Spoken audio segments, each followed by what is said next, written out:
Board of Education. Superintendent, if you can call roll, please. Absolutely, Mr. President. Mr. Chalem-Shurla. Here. Ms. Larrett. Here. Ms. Lofthouse. Here. Mr. Reed.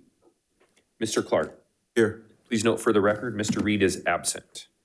All right, thank you. Before we adjourn into closed session, are there any public comments? All right, thank you. We will now adjourn into closed session where we will hear student matters, employer-employee relations, conference with legal counsel, conference with real property negotiators if needed, and personnel matters. All right, let's go.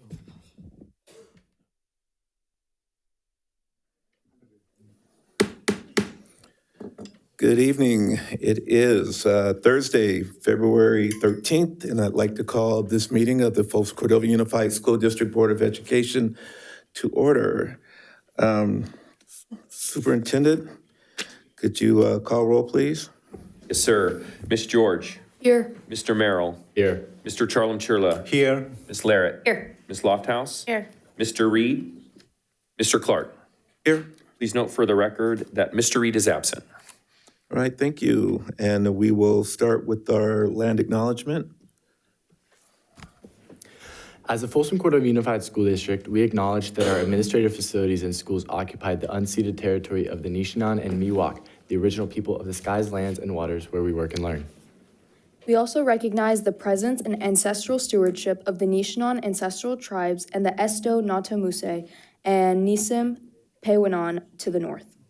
And the Miwok ancestral tribes, the Amakumne, Consumne, Hapumne, and Makumne to the south along the Great Sacramento River system since time immemorial. We understand that this land upon which our institutions are built was once flourishing with the natural resources and sustained by ancestral knowledge and practices of these indigenous communities.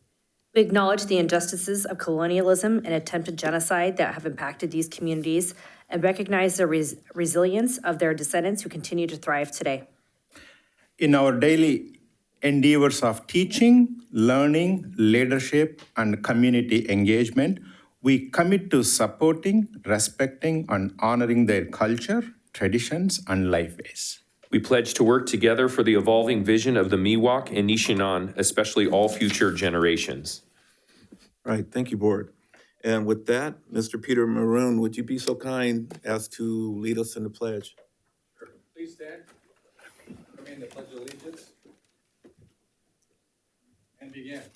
I pledge allegiance to the flag of the United States of America and to the republic for which it stands, one nation, under God, indivisible, with liberty and justice for all.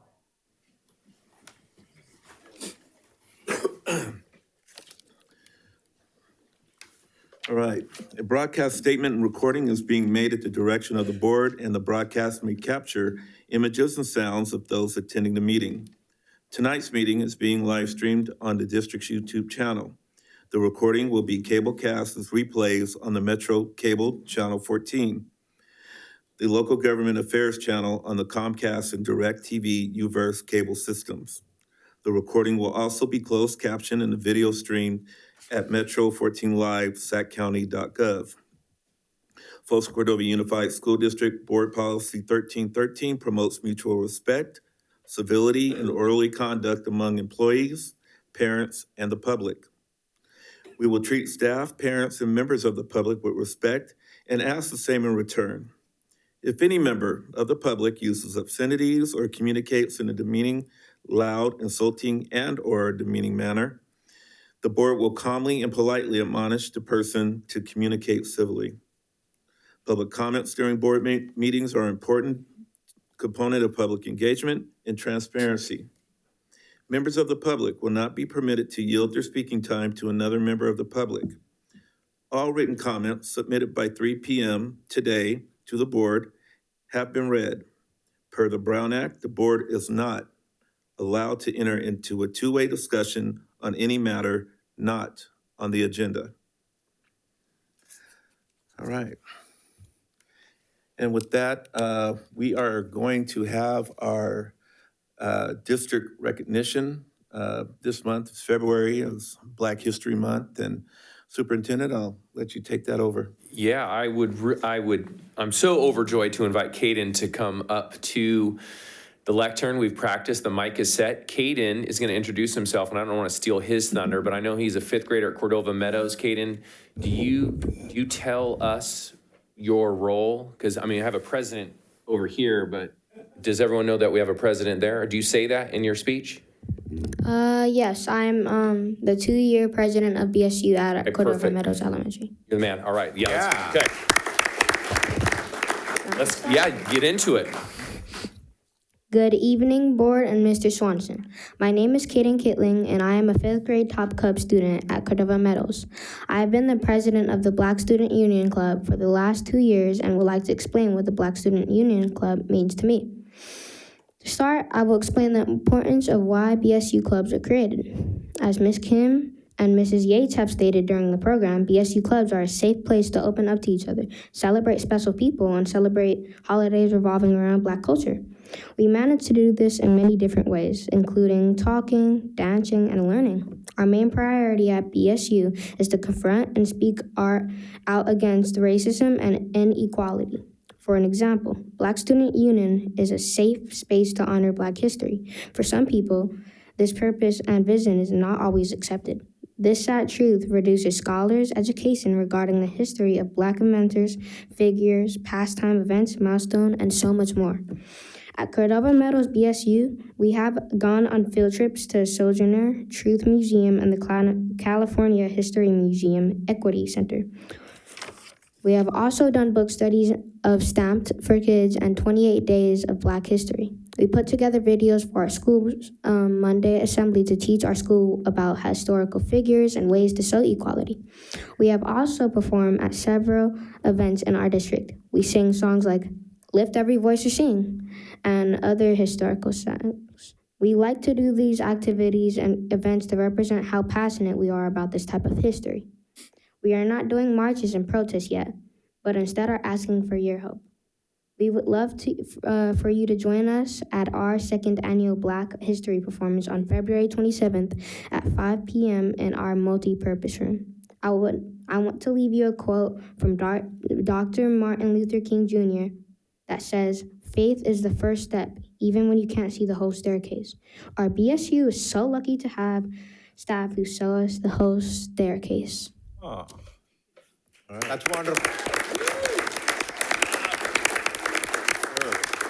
Yes, sir. Thank you, Caden. And Mr. Caden, if we can have him come back up, if it would be our honor to take a picture with you, if you would allow that, please. Board.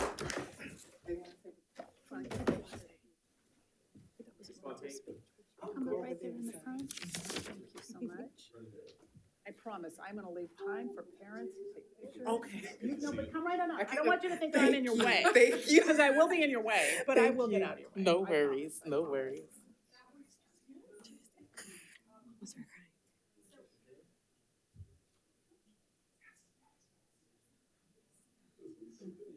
We did this. It takes a village. What did he say? Miss Kim, you should be in there too. Fantastic. All right, I'm gonna have y'all just look up right here for a minute. 1, 2, 3. And then I promised I was gonna get out of the way, so stay right where you are. Thank you. I got some, yeah, please.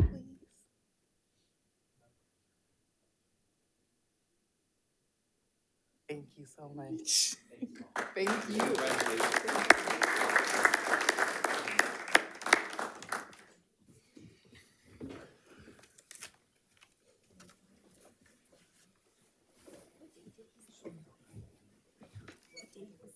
Yep, I wrote down 27.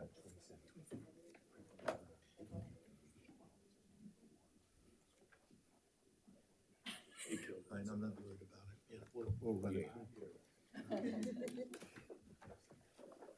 All right. Caden, again, sir, I am very proud of you. I had an opportunity to meet him firsthand last Friday during lunch, and this is a totally different kid. He was shy and didn't want to say much, but he really came out and did what he needed to do. So Caden, again, I am very proud of you. And before you leave, I am pretty sure that this governance team may have a few extra words of encouragement for you. Yeah, I know as a student, it's really tough to get up there and talk to this robotic board, but you know, you showed great perseverance and grit coming up to that board. And I mean, as a fifth grader, that's amazing, bro. I'm very proud of you. I'm very proud of you. So yeah, I could not have done that in fifth grade. I don't think I could stand there and talk to all these people who are just staring down at me while I'm just, but yeah, you did so good and you have a future in public speaking and maybe you'll be here on the dais one day instead of there. So yeah.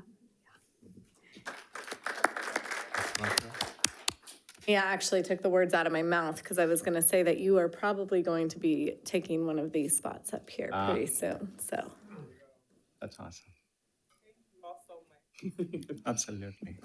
Your school is very lucky to have you. It's wonderful to see young leaders rising up and leading their school in amazing education, and we're very proud of you. So thanks so much for coming tonight.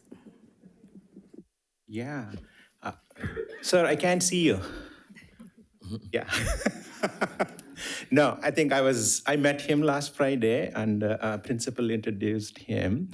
And he was so gunshot. He was so confident. I'm coming to your board meeting and I'll be speaking, right?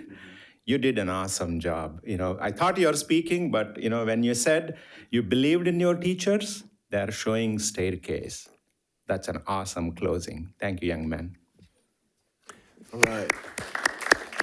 Anything else, Superintendent, before you? No, I don't know the shy Caden that you met last Friday. The first time I walked through his classroom, he popped right up and introduced himself to me. I don't know if you remember that at the beginning of the year. I'm the president of the BSU. And I'm like, well, all right. So I just appreciate Ms. Fontaine's leadership as the school principal, Mom, your leadership as the principal at home, and Caden. So thanks so much, y'all. Have a great night. Appreciate it. Yep. Thank you.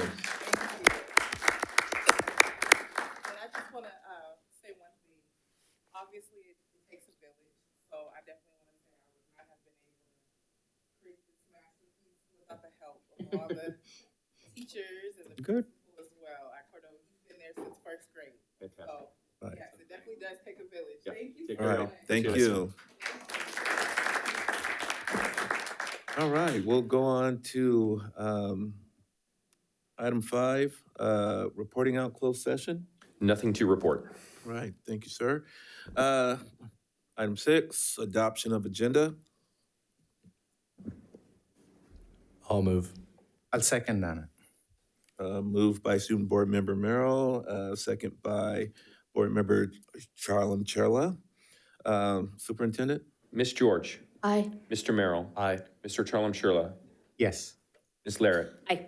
Ms. Lofthouse. Aye. Mr. Clark. Aye. Motion passes 4-0. All right, thank you, sir. Item number 7, agenda consent. I'd like to pull item D. Item D, absolutely. D. I have a comment on item I. I'm not pulling. I think I mentioned to superintendent already. If you see item I, this is about our school safety. So rather than just going this as an agenda item, not much noticed, Sure. I request going forward next year, put this as a presentation item and tell the public and all the parents what we are doing in terms of the safety measures and over what kind of improvements we are making. So a small presentation with, giving more confidence to the parents. That would be an agendized item, and we can definitely bring that up at the end of the meeting for future agenda items, correct? All right, I'll entertain a motion on current items. I'll move. I'll second on it, All right, except D. yes. Moved by Vice President Lofthouse, second by Board Member Charlem Cherla. Superintendent? Ms. George. Aye. Mr. Merrill. Aye. Mr. Charlem Shirla. Aye. Ms. Larrett. Aye. Ms. Lofthouse. Aye. Mr. Clark. Aye. Motion carries 4-0. All right. Item D. Yeah, I just wanted to talk about this because it's such an exciting thing. So I just kind of wanted to bring it to the public's attention. So can we have any of our staff come talk to us Yeah, about these? yeah, I mean, Sean can chat a little bit about it. You can do it right from there, Mr. Martin. Thank you so much. Just answering a question. Well, I could definitely speak to the item, but I will say that Mr. Maroon, Director Maroon, is really the instigator for bringing this item forward after many conversations with the team. Peter, would you like to come on up and he can provide maybe a little specific details? But in essence, we have had many years of conversations about our scoreboards throughout the district and trying to create some standardization of them, find a methodology so that we can afford to continue to replace them and upgrade them as new technology needs occur. And so Peter found an option that we are very excited for. So, Peter, Good you wanna evening, give a board little members, superintendent. This is going to be an opportunity for us to kind of transition from the analog world into a digital world, if you will, replacing our stadium scoreboards in all three of our comprehensive high schools, our gymnasium, high school gyms as well, the main gym and the auxiliary gym, and then also give a sense of pride to each of our high schools by providing them with a Hall of Fame display or touchscreen display case so that we can start to capture some of the history and add it to our schools to develop that pride within our students. There's three pieces to this puzzle, so to speak. One of them is replacing the scoreboards. The second piece of it, one of my concerns was we've got these beautiful digital display boards that we don't do anything with because we're not up and ready or up to par as far as utilizing them to their full extent. So the second piece of that is using a company called Scoreboard Media to advertise on those boards. Scoreboard Media works with national, local, state, and regional advertising. So allows us to have revenue stream coming back in to repay us, so to speak, for the purchase of the boards over a period of time. And it also has an opportunity for local teams, clubs, school organizations that would like to refer a mom and pop shop, for instance, to be advertised. So there's a referral process within that as well. So again, schools can make funding out of it, and then the district can recapture the cost of the total cost. And then the third component is a supplemental curriculum that the company will provide us with to utilize with our video display or video production labs in each of the three schools. So ScoreVision is the software that is used. ScoreVision is used by major NCAA colleges as well as NFL, major pro leagues all over. Our kids who get the chance to work with this software will have a leg up when they move on to the college ranks or to look for a job in those areas in marketing or in video display. So that they'll be able to use the software that is being used in the professional world. Those are the three components of it. That's what's so exciting about it. We're able to do this for all three of our high schools at the same time. That is awesome. Any questions from the board? I do have one. Yes. Cordova High, will it be in that same spot or are we going to move that? Well, scoreboard? So to avoid having to deal with DSA and public agencies that, limit our ability to do structural things in a timely fashion, we're leaving the structures where they are. We're replacing the actual boards themselves. Okay. So that's kind of where it's at. But what we're trying to do is the three stadiums are going to be different sizes just because the structure that's currently there, and we're making a board as big as we possibly can to fit that structure. So Cordova will have a 26-foot by 13 feet high scoreboard digital display. Okay, perfect. But I think the other piece of it, I know a lot of people think of it, why are we worried about our sports and so forth? This isn't about that. This is about an experience for our kids. So when mom and dad are sitting there watching graduation, their kids' dossier is being popped up on this big screen before the kids walk out into the stadium, and they can see the information being popped up. When we have different events at the campus, whether it's a rally in the gym, and here's a huge monitor, a 12x7 monitor, that they can publicize different things happening. So it's an opportunity for us to provide a different experience for our kids, whether it's for activities, for clubs, not just athletics, or if our outside vendors are utilizing the facility, they have that opportunity as well. All right, great, thank you. Any other comments from the board before we move forward? Just a comment. Thank you so much. Super appreciate this. With one of our initiatives really being school culture, this just really, I think, fits into that initiative brilliantly. And I really appreciate the academic component that's going to come into it to provide extra opportunities for our students as they move forward. So this was kind of, I think, the sweet spot from where we kind of started with just replacing a board to what we've actually gotten as a final product, I think is amazing. And I really appreciate all the extra effort and work that the team you've put into this, because I know it's been kind of a labor of love. And you've been running around trying to look at scoreboards at other places and things like that. So I appreciate all the efforts on this. So thank you so much. That's awesome. Thank you. With that, I'll go ahead and entertain. I'll move. I'll second on it. A move by Board Member Laird, second by Board Member Charla. Superintendent? Ms. George? Aye. Mr. Merrill? Aye. Mr. Charlam-Churla? Aye. Ms. Larrett? Aye. Ms. Lofthouse? Aye. Mr. Clark? Aye. Motion carries 4-0. All right, thank you, Board, and thank you, Peter. Appreciate you. We have one introduction Yes, from that sir. consent. Let's go.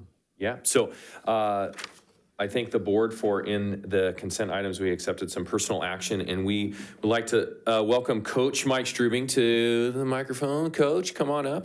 If you want to bring the kiddos, you know, that's our brand. We are all about young folks. So you just got to stand there now while I talk about you a lot. How does that sound? Does that sound? I'm not a great speaker. Yeah, all right, Coach. So this is Coach Mike Strubing. Vista Del Lago is proud to welcome Coach back as the returning head football coach. Coach Strubing, who currently teaches physical education, originally joined Vista Del Lago in 2010 as a science teacher after completing his credential program at California State University, Sacramento. Stingers up. With a strong background in coaching, Coach Strubing previously served as the quarterbacks coach at Woodland High School and as the offensive coordinator at El Camino High School. In 2011, he was brought on as Vista's QB coach under Chris Jones, and by 2013, he stepped into the role of head football coach.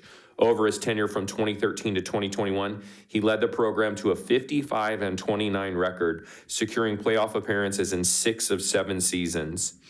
In 2021, Coach made the decision to step away from coaching to obviously focus on the young people that he has surrounding him. He and his wife, Stephanie, who's also here. Hi, Stephanie. Welcome. Thank you for sharing your husband with us for a lot moving forward, in the fall at least. A math teacher at Vista, are proud parents to 3 young children. Sienna, how are you? Blake, who's 5. Hey, big guy. And Cole. How are you, Cole? Awesome. All enthusiastic Eagles fans. Beyond his accomplishments on the field, Coach Strubing is deeply committed to the development of his students and athletes. His coaching philosophy emphasizes selflessness, excellence, continuous improvement, relationship building, servant leadership, and a positive attitude. His passion for character development and mentorship has left a lasting impact on the Vista community. We are thrilled to have Coach Strubing and his family back on the sidelines, leading the Eagles with the same dedication and enthusiasm that has defined his career. Welcome back, Coach. Thank you very much for the opportunity. Yeah, awesome. Awesome.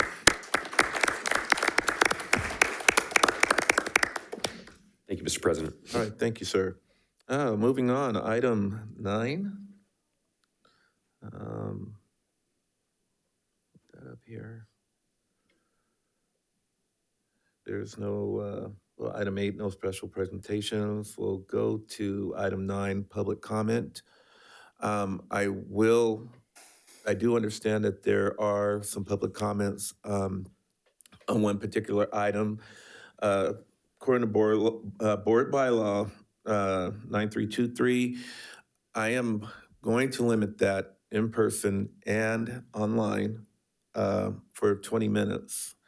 If it gets there, I don't know, looking at this, I don't know how many are online, but I'm looking at 4 right now. One particular one. And I think we're okay with the environmental impact. So with that being said, I will start off with a student, Georgia White.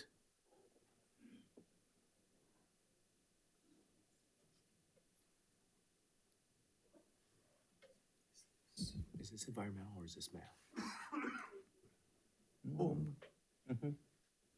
Yeah.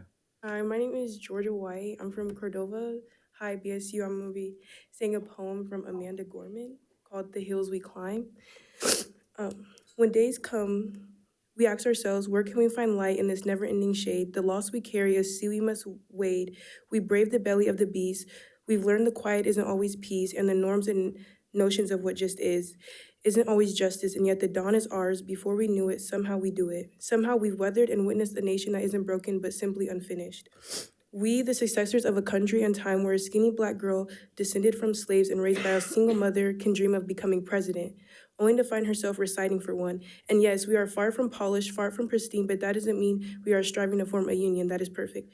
We are striving to form a union with purpose, to compose a country committed to all cultures, colors, and characters of and conditions of a man. So we lift our gazes not to what stands between us, but what stands before us. We close the divide because we know to put our future first. We first put our differences aside. We lay down our arms so we can reach out our arms to one another. We seek harm to none and harmony for all. Let the globe, if nothing else, say this is true, that even as we grieved, we grew, even as we hurt, we hoped, that even as we tired, we tried, and that we'll forever be tied together. Not because we will never again know defeat, but because we will never again sow division. Scriptures tell us to envision that everyone shall sit under their own vine and fig tree, and no one shall make them afraid. If we live up to our own time, then victory won't lie in the blade, but in all of the bridges we've made. This is the promise to Glade.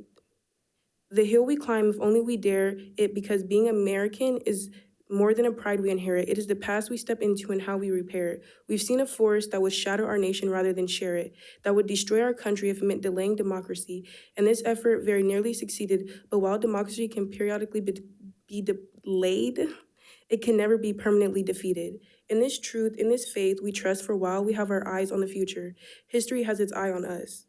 This is the era of redemption we feared in its inception. We did not feel prepared to be their heirs of such a terrifying hour, but within it, we find the power to author a new chapter, to offer hope and laughter to ourselves. So while we once asked, how can we possibly prevail over catastrophe, now we assert how catastrophe possibly prevail over us. We will not march back to what was, but move to what shall be, a country that is bruised, but whole, benevolent, but bold, fierce, and fear. We will not be turned around or interrupted by intimidation because we know our inaction and inertia. We will be the inheritance of the next generation. Our blunders become their burden. But one thing is certain, if we merge mercy with might and might with right, then love becomes our legacy and changes our children's birthright. So let us leave behind a country better than the one we left. With every breath from my bronze pounded chest, we will rise this wounded world into a wondrous one. We will rise from the golden hills of the west. We will rise from the windswept northeast where our forefathers first realized revolution. We will rise from lake-rimmed cities of Midwestern states. We will rise from the sun-baked south. We will rebuild, reconceal, and recover in every known nook of our nation, in every corner called our country, our people, diverse and beautiful. We will emerge battered and beautiful. When this day comes, we step out of the shade, unflamed and unafraid. The new dawn blooms as we free it, for there is always light if only we're brave enough to see it, if only we're brave enough to be it. Thank you. Happy Black History. Thank you. All right. I'm gonna go with Donna Thompson.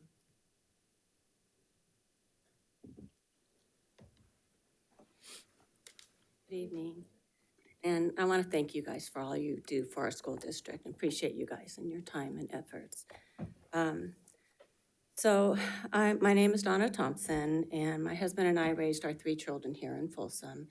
And I was at-home mom, did a lot of full-time volunteering, PTSA president at the high school, ran a safety awareness program at Mercy Folsom Hospital with fire department, ER docs and nurses, and where freshmen and sophomores went on a field trip too. And then also worked at Folsom High in the assistant principal's office as a support person because they asked me to. And then now I'm substitute teaching at Folsom High School. Just my teacher friends asked me, and I'm busier than I thought I would be, and I'm really enjoying substitute teaching. So what happened though, as I was substitute teaching last April, was I was substitute teaching in the girls' PE locker room, and I walk in, and there's a man in the teacher's office, and I didn't know what to do, but we got the kids dressed, and this man, I introduced myself. I'm respectful to anyone and everyone I meet, and he identified as a woman, and I respected that. I treated him like I would anyone else, and as I was talking to him across my desk, where our desks were facing each other, students would come in, and he started writing, and his head was down. He was peeking out of the corner of his eyes through the window at the girls.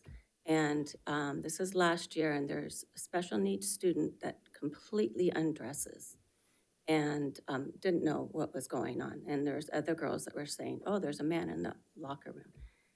So what I did, and Howard Cadenhead is awesome, principal there. He took action and had women vice principals come in and monitor the situation.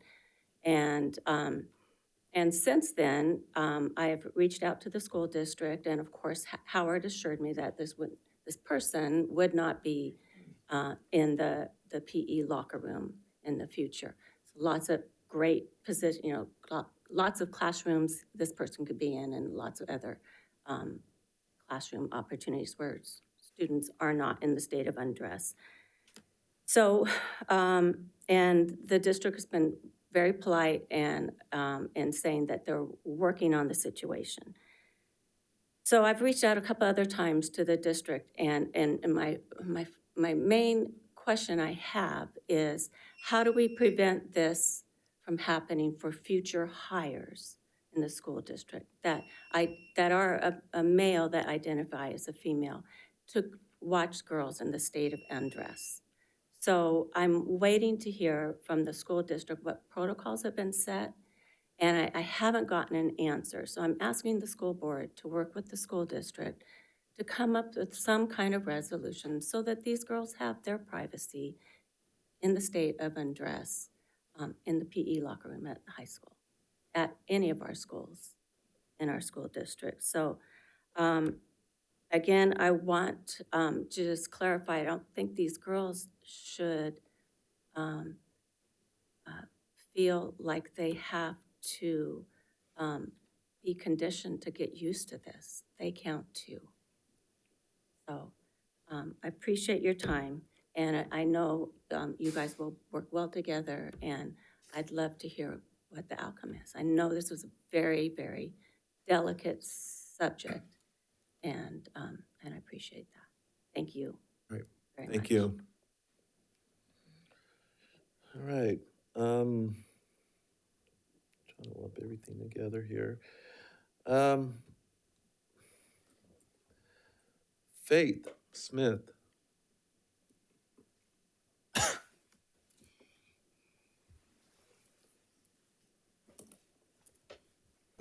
Hello, my name is Faith Smith. I want to start off by saying congrats to President Clark and Board Member Chalamchela. I'm glad you guys are in the board positions you are now. I haven't gotten to say that yet. Last week, we got the decision from the CDE on our appeal. They stated that Gal Williams did retaliate against me, not once, but multiple times. So it can no longer be debated on whether or not she retaliated against me, since Principal Cadenhead said she didn't, Dr. Huber said she didn't, and Dr. Ogden said she didn't. You can no longer suppress the truth that she did retaliate and create a hostile learning environment for me. So now that the CDE has made their ruling, will this district continue to allow a teacher to act like this and support acts like this? Schools are supposed to be for the students, not against the students. Last Saturday, Sac State hosted the Tea Garden Jazz Festival, which is put on by the Sacramento Jazz Education Foundation and the Director of Jazz Studies at Sac State, Steve Roach. I played jazz violin in a combo put together by Harley White, which is sponsored by the Sojourner Truth African Heritage Museum. During the festival, there are awards announced at the end, and these awards are scholarships for different instruments. I was sitting there listening to Steve Roach call out the winners and applauding the people he called. But then by surprise, I heard my name called. I won a scholarship. I was shocked because apparently violin doesn't belong in jazz. But according to Steve Roach and the Jazz Education Foundation, it does. After these awards were called out, there was a performance, and then an all play, which is when every student plays with the featured guest and the clinicians. And after we all played, a Sac State student came up to me and told me she is studying jazz violin at Sac State. So that means that Sac State is acknowledging violin and jazz, and American River College is acknowledging violin and jazz, so why doesn't Folsom High School allow it? Why am I denied from even auditioning for violin for the jazz band? Sac State is the local university, and yet there is no pathway to get there for me at Folsom High School because Gal Williams won't allow it. even though she also works at Sac State. Jazz auditions are next month, but there's no audition posted. So how am I or other students at Folsom High School supposed to audition for any jazz ensemble when we don't know when it is or what the requirements are in order to prepare? And it's only a month away. Is the jazz program only for students that are hand-selected by Gal Williams, or is it for all the students? We already addressed this and it's being neglected again. So does this mean that I'm gonna be denied again too? Thank you. All right, thank you, Faith. All right, and Earl Smith.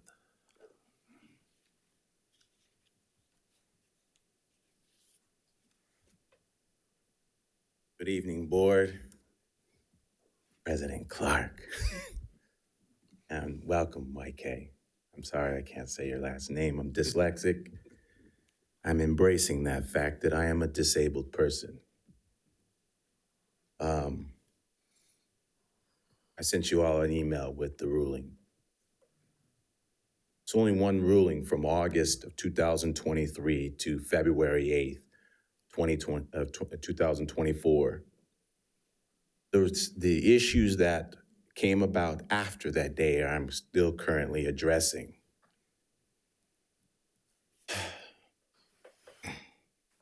I'm tired. It's why you've not seen me.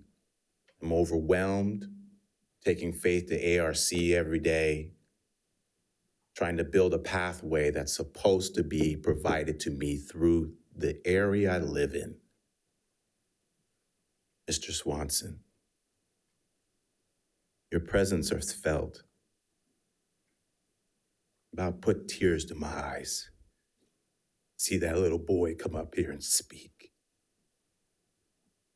I feel your presence. Just hear the other students, Black students, come up and speak about their experiences. It does a lot for the community. I know a lot of white people are ashamed of the past. But if you keep being afraid to deal with it, you keep repeating the same thing. Why did it take so much for people in this district to support my child? Why do I have to go all the way to the CDE? I'm tired.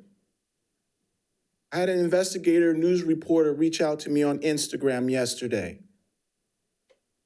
I'm tired of being silent. I've been trying to do the thing that would be the right thing to do in dealing with stuff in-house. But I'm at the point. It's too slow. She has one more year left. 3 years been denied to develop her skills, to prepare herself to go to college to study jazz. She deserves that right. Every student deserves that right. If someone's going to audition for an instrument in a music class, that should be the same thing as challenging a math class and skipping the level. So regardless of it, there should be a bottom level the students should be able to go to and play the instrument of their choice. That is what the CDE says. Why is it hard for this district to conform to that? I'm at the point now, we're at the end. The last stage, I file federal. That means the past 3 years all get dealt with at the same time, and I have now a timeline by the district's decisions, the district words, your guys' attorneys. Everything is there, so it won't be my words, it'll be your words. This needs to change. 39 years of this is ridiculous. It needs to change. Thank you. Thank you, Ms. Smith. All right, I'm gonna go with Stan Jones.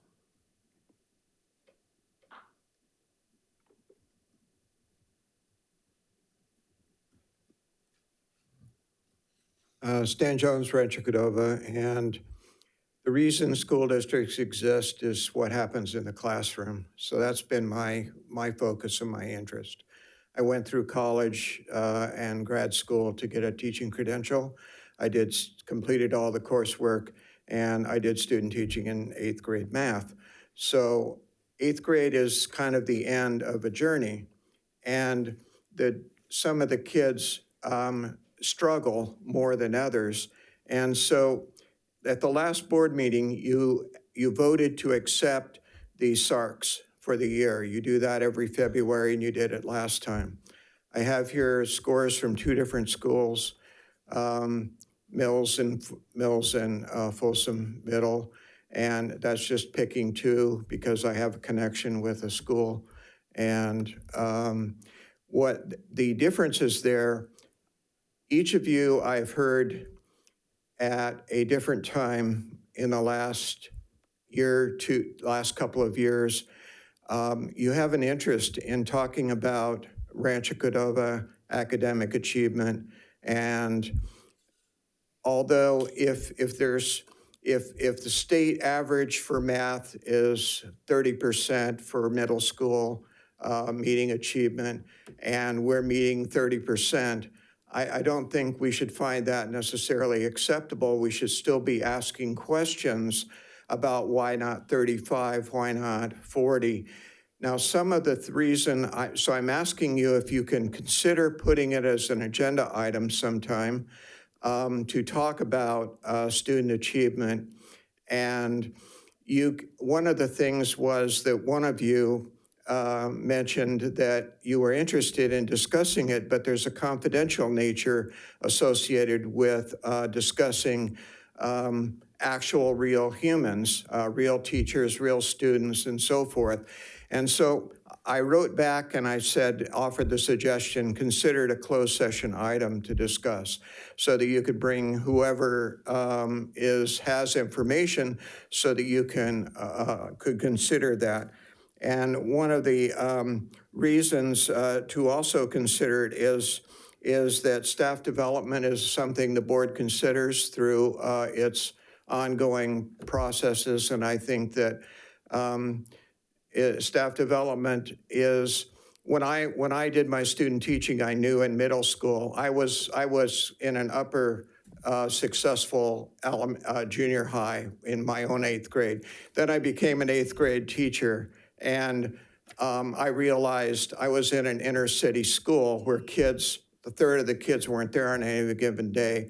And I'll quit, but just to say that my experience in life didn't match my experience in my teaching experience.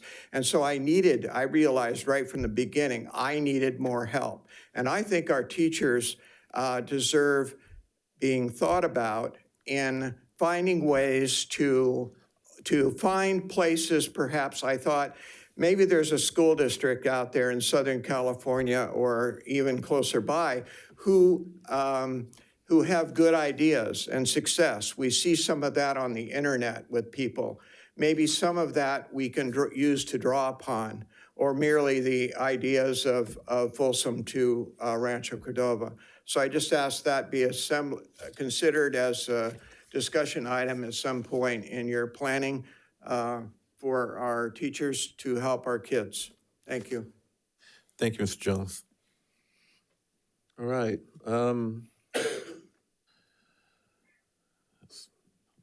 All right, so we will go with Yanni Chin.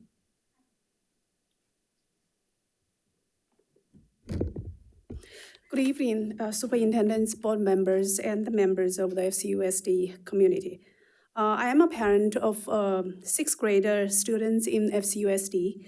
I appreciate the opportunity to speak tonight and want to express my concerns regarding the recent cancellation of the 6th grader and 7th grader math challenge test. We respectively request that this decision to be reconsidered. So here are some concerns. First, this will impact on students' growth and motivation. So the math challenge test has long provided an opportunity for students who are ready to advance. However, by removing this policy, kids are put on an artificial ceiling. Like students' progression is restricted For example, seventh graders is capped at IM1 and eighth graders is capped at IM2.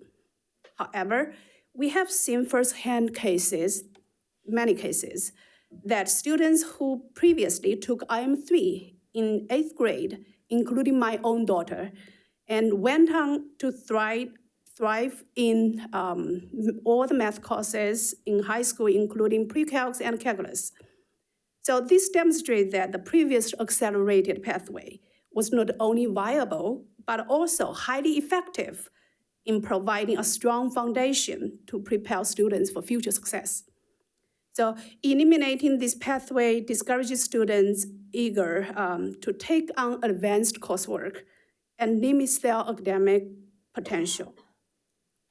Second concern, lack of transparency and inconsistent of policy implementation. At the start of the school year, sixth graders in course 2 honors took some placement tests. Yet the purpose of those tests and the next steps for the high-scoring students were not clear. Many families were told that a challenge test at the end of the sixth grade would allow for an advancement to IM2. So relying on this understanding and given that the school has already started for 3 weeks already, some families chose not to request early transfer to IM1 to avoid disruption to their children's schedules. They trusted that the challenge test would provide a fair opportunity for students to progress. This sudden cancellation of such challenge tests has now upended those carefully considered decisions, leaving students and families feeling frustrated and misled. The third concern is lack of stakeholder input and erosion of trust. For weeks, parents have reached out to the district for clarification and requested a stakeholder meeting, yet these requests were not acknowledged. Major policy decisions should involve inputs from families and students to ensure they reflect students' best interests. When significant decisions like this are made without input from key stakeholders, the trust in the district policy process is weakened. So here is our request. First, reinstate the math challenge test for the sixth graders and seventh graders. So students who are ready should have a fair opportunity to accelerate. Have you 30 seconds, please. Yeah. Second, improve transparency and stakeholder involvement. Future policy changes should involve parents, students, so before the final decisions are made, so make sure the final decisions meets the best interest for the whole community. Thank you, and please advise the next step before this meeting ends. Thank you very much. All right, thank you. I will reiterate that the law allows the public to address the board in any matter that is not on the agenda, but the law prohibits any action taken by the board on non-agenda items. So I just want to make that clear that there will not be a decision made today, but we are eager to hear your comments. With that being said, we'll go on to Sarah. I don't have a last name.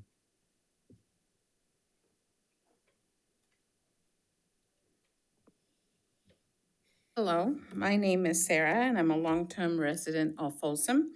I moved here in 2003 to work in graphics architecture at Intel, and after 18 years, I moved to AMD 2 years ago to work in CPU architecture. I have 2 boys, a 9th grader and a 5th grader. I have previously served on the PTO board at Theodore Judah for 3 years and on the PTA board at SATA for 2 years. I am here as an involved and concerned parent, and so are a whole bunch of us, so I am speaking for all of them. FCUSD recently published a last-minute policy change stating that challenge testing for math would be removed for 6th and 7th, and incoming 5th graders will be tested and placed in one of 3 classes, course 1, 2, or 3. They can no longer test into IM1. There was no explanation provided as to why the policy was changed, and no feedback mechanisms were put in place. Talking to some of the math teachers and counselors during parent orientation earlier this week at both Folsom and Sutton Middle, they indicated that the district did not ask them for their opinion. They were just informed of the policy change, and there seemed to be no transparency within FCUSD, no checks and balances in the system. And as far as testing goes for the fifth graders, there has been no communication about the date of the test, the format of the test, the criteria for placement into any of the classes that they have allowed. And incoming sixth graders they are young, they're 10 or 11 years old. At this age, developmentally, 1 year makes a big difference. And having said that, the policy of saying that one test in fifth grade determines your math pathway for 3 years in middle school is very disappointing. Children should be allowed to challenge a test, test a course at any grade. We need to encourage a younger generation to take more risks, push harder, and this policy is going to hold back our strongest performers. My ninth grader did IM1 in sixth grade, similar to her daughter, and is in AP Pre-Calc now and is thriving in ninth grade. The opportunities available to him, not just with math pathways, but also with Spanish, are no longer available for my younger child. It's just such a stark difference in just 4 years. We need to progress and step forward as a school district and not be stuck in reverse. FCUSD is clearly failing our high-performing kids. We need more interest and commitment shown in meeting the needs of our high learners. These kids also have a right to be served by the district and not be forgotten or perhaps viewed as an afterthought. So the school district should not make them jump through hoops. So my asks are pretty simple. More transparency, please publish policy at the beginning of the school year and also reveal stats on how many kids take a test and pass and get placed in advanced classes, and reinstate challenge testing at 6th and 7th grade. So, in conclusion, food for thought. In 2023, China filed 1,642,507 patent applications compared to 518,364 in the United States. Where will we be 20 years from now? That's in your hands. Thank you for your time. All right. Thank you, Ms. Sarah. Appreciate you. Natasha.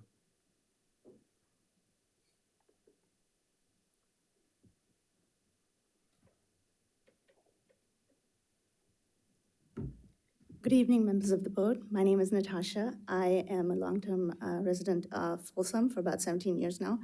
I am a director of customer success at an insurance technology firm and have been pretty successful in my work. My kids, my older son is in 7th grade in Sutter Middle, and my daughter is in 5th grade in Empire Oaks Elementary School. I have a similar, issue that I want to bring up today, but I want to bring up a little bit more about some of my experiences the last few years with the Folsom Cordova School District.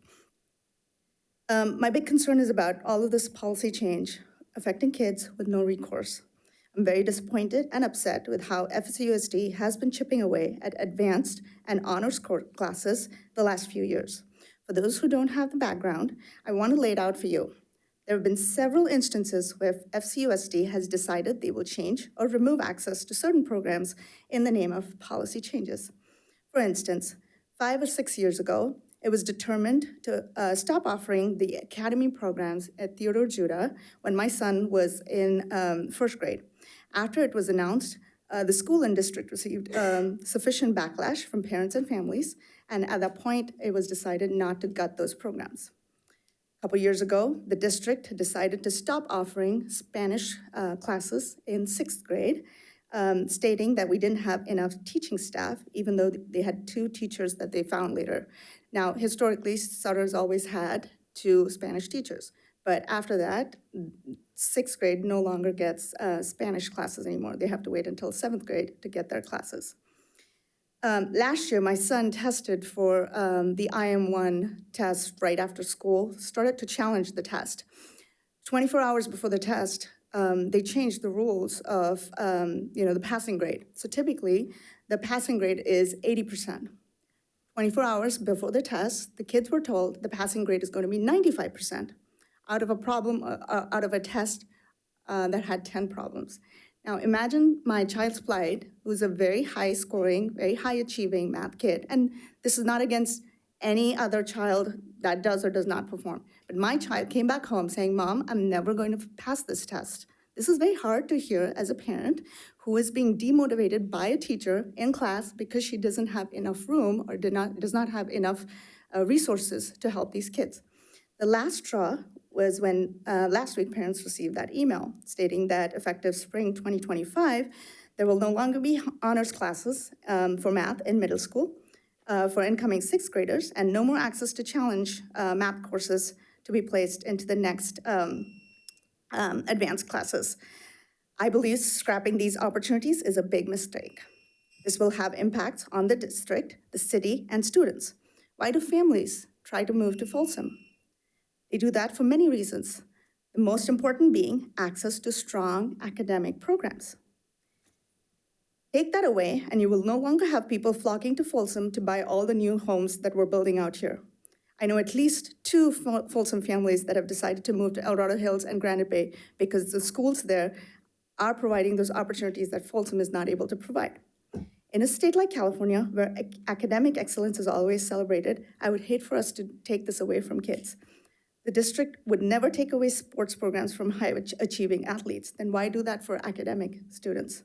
I would urge the board to please review this policy and expand these opportunities as opposed to taking it away. Thank you very much.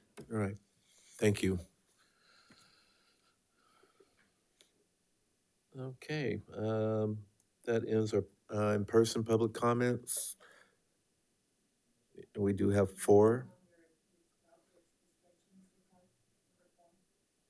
Number 4, oh, Amira, I am so sorry.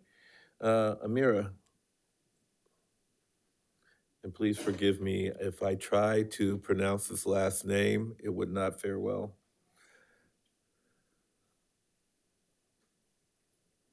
Good evening. My name is Amira Abdelkader. I have been living in Folsom for 15 years, and I have 3 kids. 2 of them graduated from Vista del Lago High School and studying at UC Berkeley, and the third one, 5th grade. And we just heard that the math challenge test model is changed. I am not going to repeat all what the parents said. I agree with all what they said. I just want to add few points that changing the test few weeks before the exam time, not giving equal opportunities for 5th grader as upcoming 4th graders. Like for my son, now the test policy changed from before you could challenge 1 level, now you could challenge like whatever levels, so you could be placed in course 2 or course 3, and this is the highest you could be placed. And we have been preparing for that test for so long, and then we're preparing for only passing 1 level, but the coming 4th grader have a whole year to prepare for this test to pass course 2 and course 3. So it's not equal opportunity, and at the end of the point of the day, both kids will be placed in the same level at high school because current 5th grader didn't take equal opportunity as the 4th grader. If we could have learned about the change earlier, we could have the choice to apply for other school district like Churchill. The registration ended in October.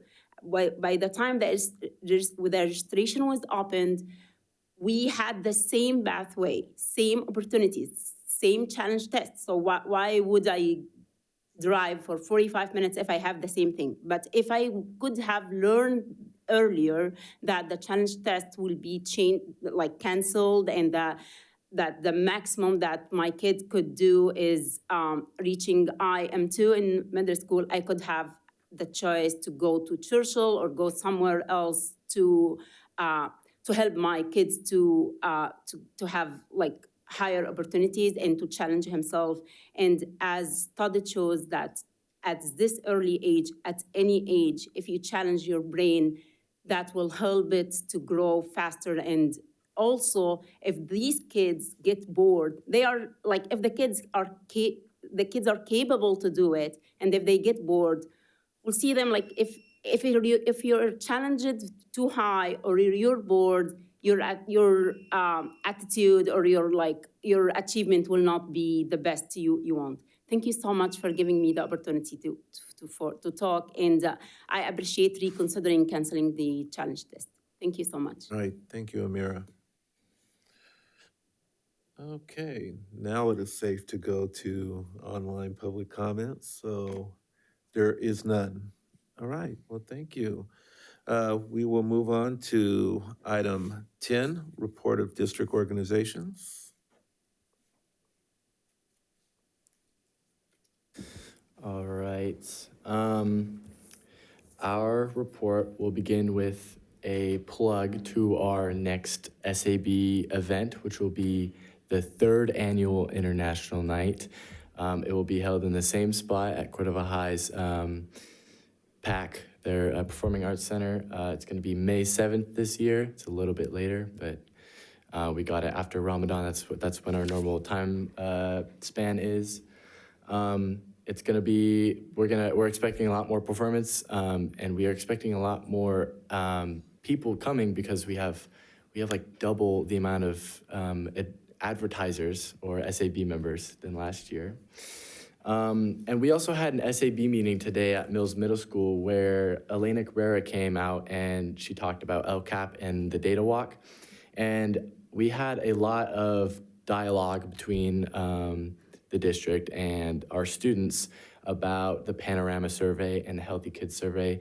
And I just wanted to highlight this is one of the reasons why SAB exists, is to get this, it's literally a direct connection from the district to students, and that all of that feedback was relayed to the superintendent and Ms. Cabrera, and also relayed to the thought exchange to where it can be turned into one of these presentations we show on the board. So I just want to highlight that. It's one of SAB's big reasons why we're here. Ms. Mia? Yeah, Miss Cabrera did such a good job with all the data. Data is usually boring, and she warned us. And superintendent also was there to talk as well, and he did really good, and he projected his voice really loud so everyone could hear.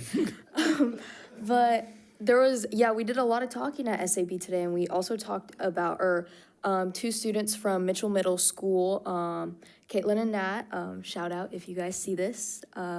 They presented about road safety and how cars are just speeding and people are jaywalking, and it's just causing a really big issue. And YK also talked about that, and he even attended the Safety Advisory Committee meeting yesterday.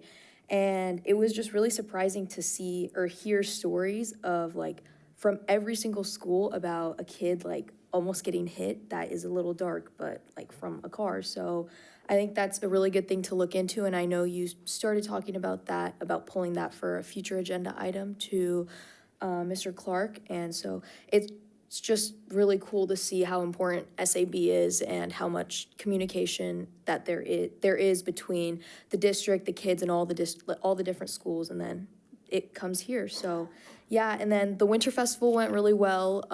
There were probably around 100 or so kids, and it went well. There were clubs, games, it didn't rain. It started raining the next day, which was really, really lucky, and it went really well, and I hope it continues to be an annual thing if the next student board members decide to do that. And I want to end off with how the next meeting's at my school, Folsom High School, March 6th. So yeah, that's all for SAB. All right, thank you. California School Employees Association, Mr. Korn.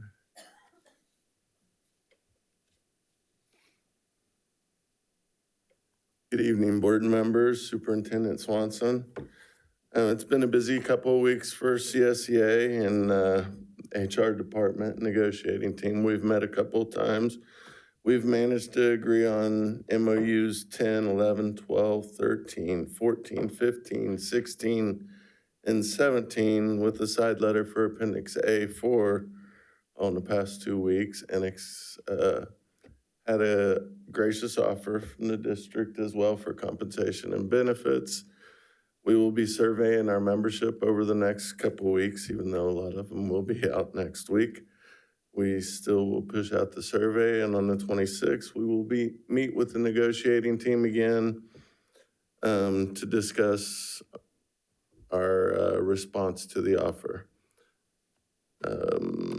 We also hope to ratify all the MOUs in the side letter I previously mentioned on the 26th. That's all I got tonight. Thanks. All right, thank you, sir. Folsom Cordova Education Association. President Sansenbach was unavailable tonight, but she left a speech. So I will be reading Jeanette's speech to you tonight. Good evening, Board, Folsom, FCUSD administration, certificate and classified staff, and those who are online with who joined us tonight. The last time FCEA gave a report was January 9th. The message was filled with positivity and hope for the new year. Some of that hope remains, and some has lost its shine. So for the continued hope, FCEA and FCUSD have continued in collaboration with each other in many areas. With much discussion around the table, we have finally signed 2 MOUs. One of them pertains to minimum days at all sites. This MOU has given equity to all sites, no matter the location or grade level site. The other one addresses the issue of teachers doing extra work for teachers who are out on leave for an extended amount of time. Also, we are closer to adjusting the elementary chair stipend that reflects a revised job description that is based on responsibilities as well as days of work. We continue to work collaboratively to develop a new evaluations process, which we plan to pilot next year. FCEA has also seen movement in the C&I department, starting with the new middle school math offerings for incoming 5th graders. This alignment will help facilitate the transition into high school math programs, again, no matter what site you attend. Lastly, thank you to this board for the direction to staff to find $3 million in savings for the 25-26 budget to be repurposed to support future increases in compensation. The same employees that come to work every day and put their efforts into making our students the best learners they can be. When making these huge decisions, we all need to keep in mind that the cuts need to stay as far away as possible from the classrooms. Certificated staff cannot do our work educating our students without the assistance and support from the classified staff at school sites. Whether you're an IA, custodian, or classroom teacher, all of our roles are essential for our students to succeed. As I just hinted at, the loss of shine. Last week, the FCUSD bargaining team presented their offer to FCEA. The bargaining team recognizes the district's good faith effort in preparing the offer, but we have concerns, particularly with compensation and benefits. Also, for FCEA to make a decision this early in the process leaves too many unknowns on the table. For example, future medical increases, settlement of other comparable districts, and upcoming inflation rates. As president, I cannot accept an offer that nets our membership with a decrease in salary overall or that does not keep up with rising costs. As we work through this process, we need to continue with the collaboration on several initiatives and not lose our focus of what we are all here for, the students. To be a highly sought after district, we need highly motivated staff to support and educate our students. All right, thank you, Tracy, appreciate you. Folsom Cordova Leadership Association. Good evening. Good evening, Superintendent Swanson, Board Member Clark, and members of the board. Tonight's report will focus on a few things. February is National Black History Month, and school sites are remembering and paying tribute through a variety of ways. Some of these ways include unique library displays, literature studies, advisory lessons honoring the important contributions African Americans have made to our country and to our culture. This week is also Kindness Week, so if you're at elementary sites, you definitely know that it's Kindness Week. School sites and departments have celebrated through spirit dress-up days, lunchtime activities, and fun kindness activities, so it's been great. We are all trying to do our part in making learning communities kind and caring spaces. And last, I'd like to share like a Beyond the Bell moment. Beyond the Bell is exactly what it sees, someone who goes above and beyond to either make a connection or to ensure students have everything they need. Cece Jones, Director of Transportation, goes beyond the bell daily. She leads by example and is willing to jump up and do the work that she asked her team to do, which is awesome. In which she regularly is driving school bus routes when they are in need of bus drivers and when there is a staffing challenge. Thank you, Cece, for going above and beyond to make sure our students are at school learning. So thank you so much. All right, thank you, Mr. Pearson. All right, District English Learner Advisory Committee. Good evening. I'm Elena Cabrera, Director of Categorical Programs and Grants. Hello, President Clark, board members, Superintendent Swanson, and my esteemed colleagues. I have a brief report for DLAC. A couple of things we did meet this week. They had a specific data walk where they were able to engage with the data and have some discussion, especially looking at the performance of English learners. There was some definite conversations around the support for LTELs that's needed, or long-term English learners. And then there was additional conversations around the ongoing efforts to increase our graduation rate, especially as it comes to college and career readiness and A through G access for English learners. Our next meeting for DLAC is March 13th. And it's at 5 o'clock at Cordova Lane Center on a Tuesday. I do want to announce that we have an additional parent summit added to this year. It will be on March 1st thank you, Mr. Kanan Peterson. It'll be at Mangini Ranch. And so you should have a flyer that looks like this in front of you. So we're looking forward to having that additional parent summit. That will be also a focus on the data walk. And lastly, I want to announce that we are having our celebration, our recognition of our RFEP, or Reclassified English Proficient Students, and our Seal of Biliteracy. As you recall, if you attended last year, some of us, we had a room full of folks. It'll be a busy and exciting time to recognize those achievements from our students on their journey to becoming emerging bilinguals and celebrating their success. And that's our report for today. Thank you. All right, thank you. All right, we will move on to item 11, discussion action. We will look at adopt resolution 021325-23, environmental impact. Superintendent? Yeah, so this board was introduced to a few young people who I think are here tonight to talk a little bit about our, I would say, obligation and responsibility as a school district in ensuring that we're making decisions as members of the governance team that takes into consideration the environment and the health of our environment. And so I know Peter Maroon worked with the SAB as well as Addie, who I see you back there, Addie, and to develop the resolution that you have in front of you for consideration today. I will say just as a related but an aside, upon the challenge of that group of really amazing advocates, our own trustee Larrett bought us all cool water bottles. So team, can you just show that we all have water bottles so we're not using single-use plastics anymore from the dais? So thank you, Trustee Larrett, for your generosity. So they have our emblem and our names, just so we don't mix them up. So it's just a really small token to say that we heard you. You know, I would say on my own, it's probably not my time to talk, but I just would say that there's no perfect climate activist, right? But we can all do little things each day, so appreciate that. So that's what you're considering today as a discussion action item. Right, thank you, Superintendent. Any questions from the board? I don't have a question, but I have a comment about it. This resolution has been vetted by Mr. Maroon and students, me, Mia, Addie, Fate in the back. We've had multiple meetings about this resolution, and I can guarantee you that this is something that the students want. Obviously, things pertaining to the climate and the future of our students, whether they're in the district or not, like as they graduate, this is something that is student-oriented, and this is something that the students I'm glad that the students are the ones pushing it forward because it's for them. And that's why I urge all of you to vote yes. I will be voting to approve this resolution tonight.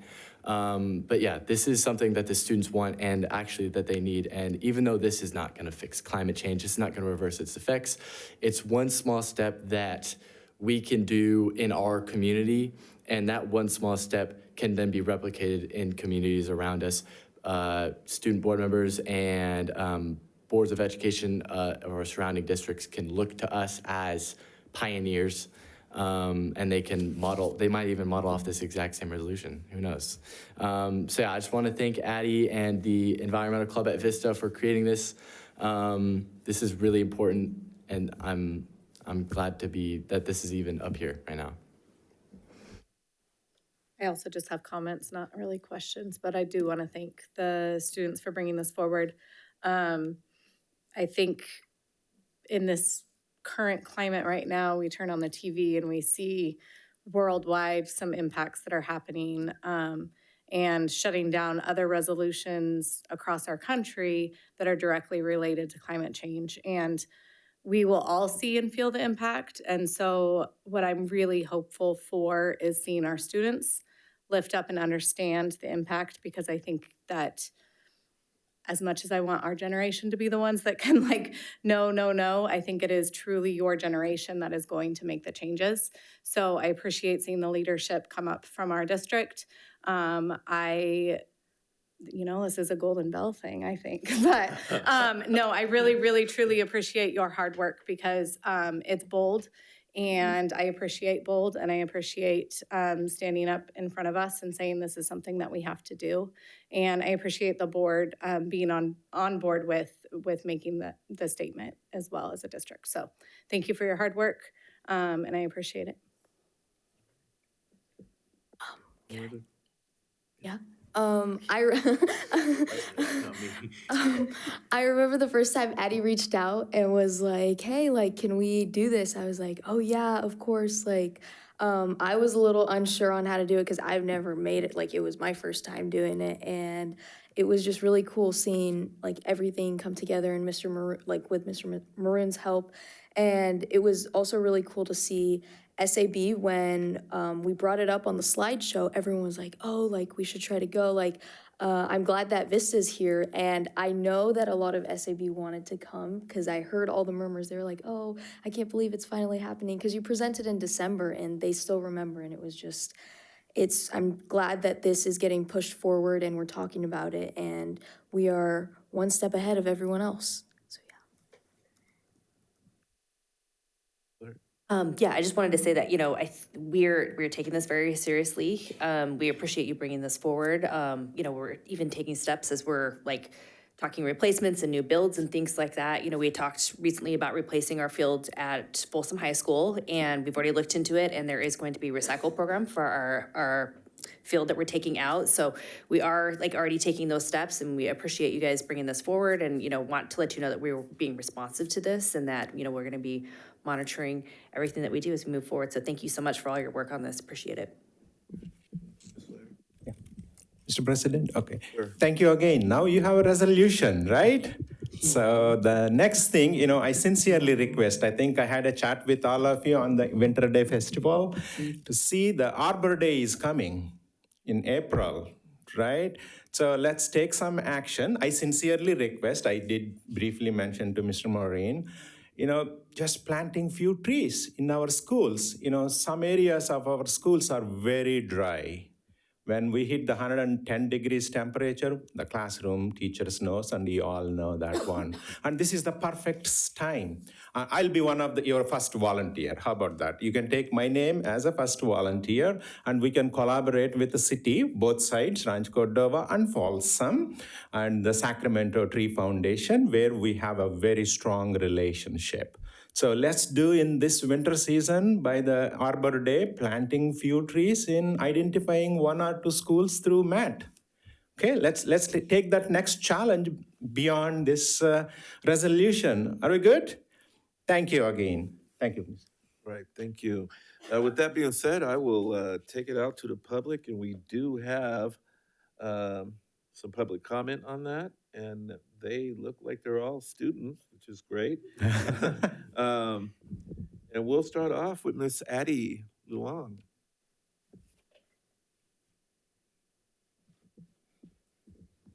First of all, I noticed the water bottles when I came in, and I was like, oh my gosh, they have the logo on them, and they're like the trendy Awala ones. I was like, okay, this is cool. Because like YK was telling me about them, I didn't realize they were all like branded and everything. That's so cool. Anyways, good evening. My name's Addie, and I'm the president of the Environmental Impact Club at Vista Del Lago High School. Thank you very much for inviting my coalition back to present. And it's been such an empowering experience getting to present to all of you and also working with Mr. Maroon and Student Advisory Board to curate a more cohesive call to action in our climate action and adaptation resolution.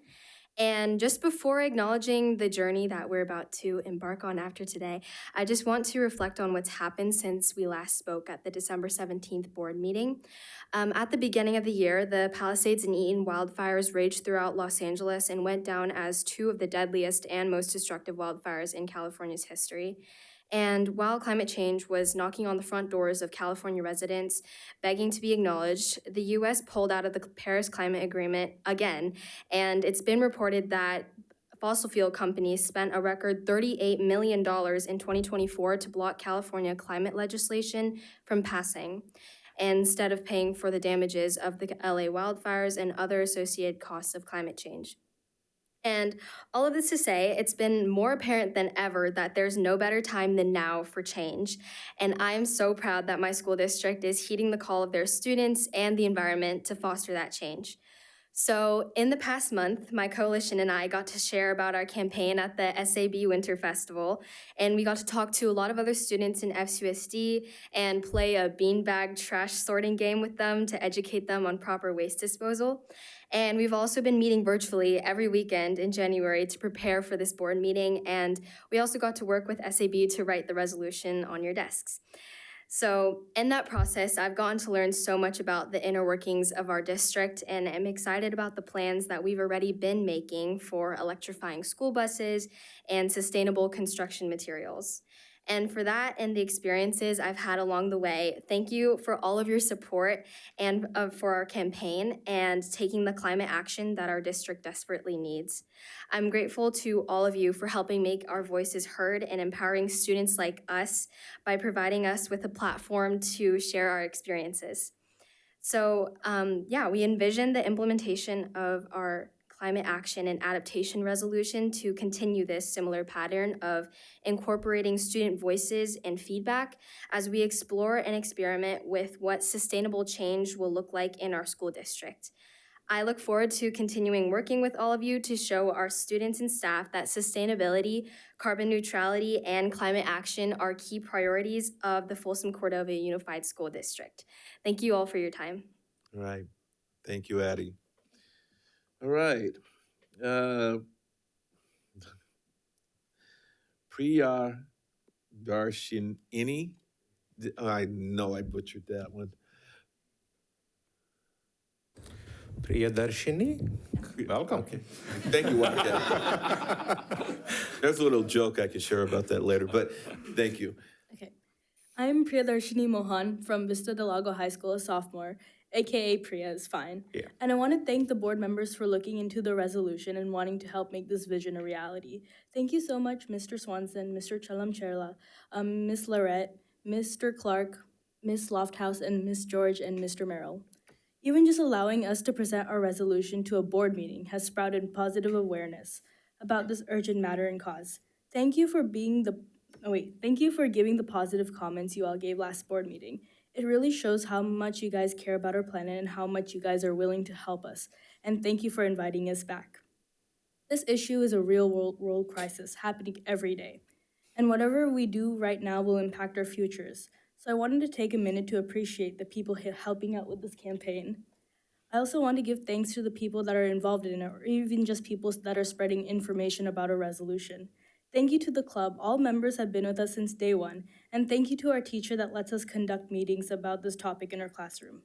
So far, this has been a great journey to work with amazing people with the same goals of making our district more sustainable, for not only us, but our future generations to come. I cannot wait to see what the future of having a subcommittee will have in store for us. This small step will bring forth and change and even inspire others to do the same. I also want to thank the audience for listening to our campaign and the people that are not even here with us and in this meeting that have helped in any way possible or showed any remote interest in this cause. I have a message for everyone before I go. It is time to turn up the heat on climate action, not the planet. And everyone interested in this campaign has been doing everything they can to help this change. Thank you everyone once again and have a great evening. All right, thank you, Priya. Ajax.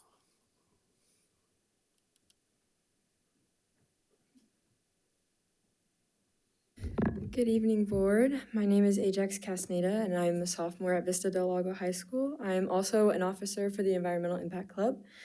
I would like to thank you all for having us back here again and for even considering and also listening to our concerns. To start, that this club has had such a positive influence on my life, and I can't wait for what comes next in this campaign. Taking a step in front of you is like something that I've never dared of ever doing. My older sister did it, and now I'm here and right in her footsteps, and I can't believe that I'm really doing this in support of the Environmental Impact Club.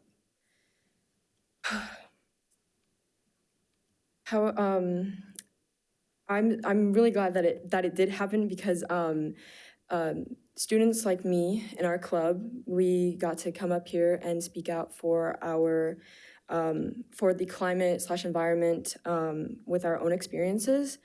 And going forward with this campaign would mean not only like bringing sustainability to schools, but also bringing awareness to like the students in this amazing school district.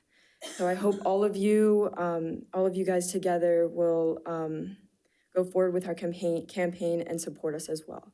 Thank you for listening and again for having us out here again. All right, thank you, Ajax. Stella Zhao.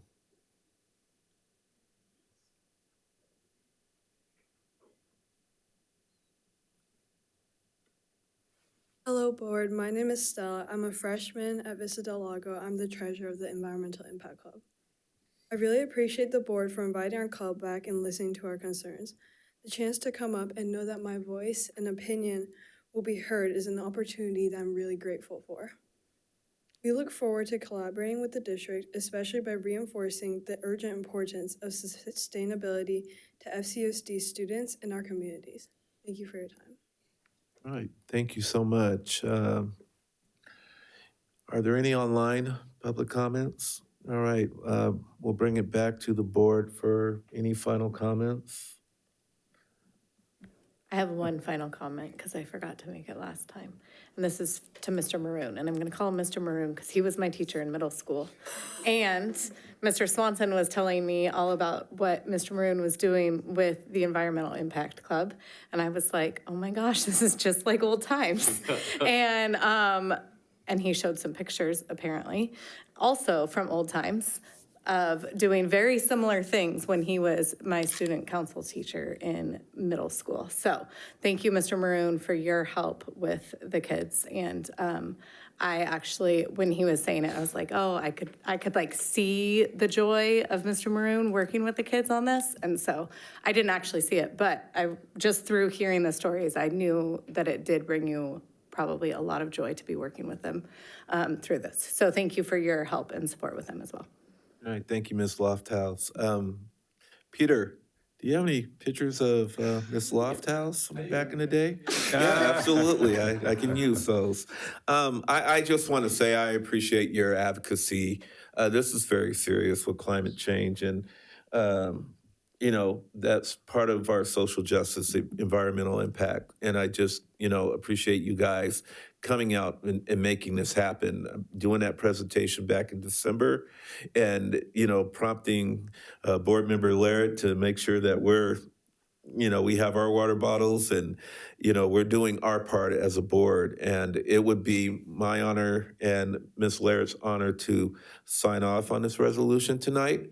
And just to say that we're proud of you. Now, with that being said, before you leave, if you would do us the honor of taking a picture with the board, and hopefully, Angela, you could put something in our newsletter about that, about our amazing students. I would greatly appreciate it if you guys could do that. Yep. Well, I'm going to open it up for a vote, then we'll run down. Because I think I already know the consensus of the board, but I'll open it up for a motion. I'll make a motion to approve the resolution number 02-13-25-23 environmental impact. Proudly make a motion. All right, moved by Board Member Charla. I'll second. Second by Board Member Lofthouse. Superintendent?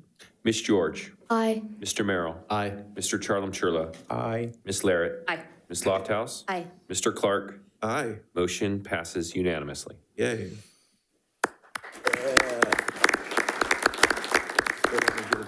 Quick photo. You want to bring your bottles? Yeah. Yeah, let's go.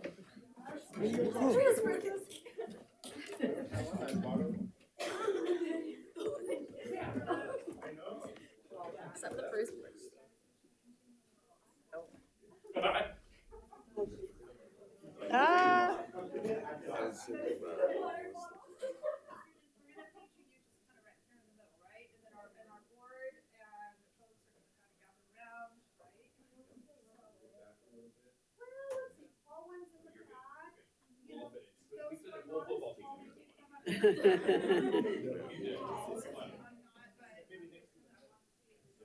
I'm gonna make sure they don't move.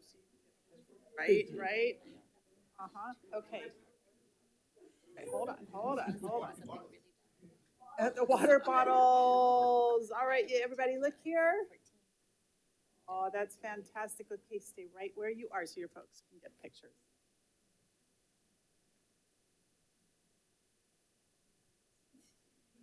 I need evidence for the future.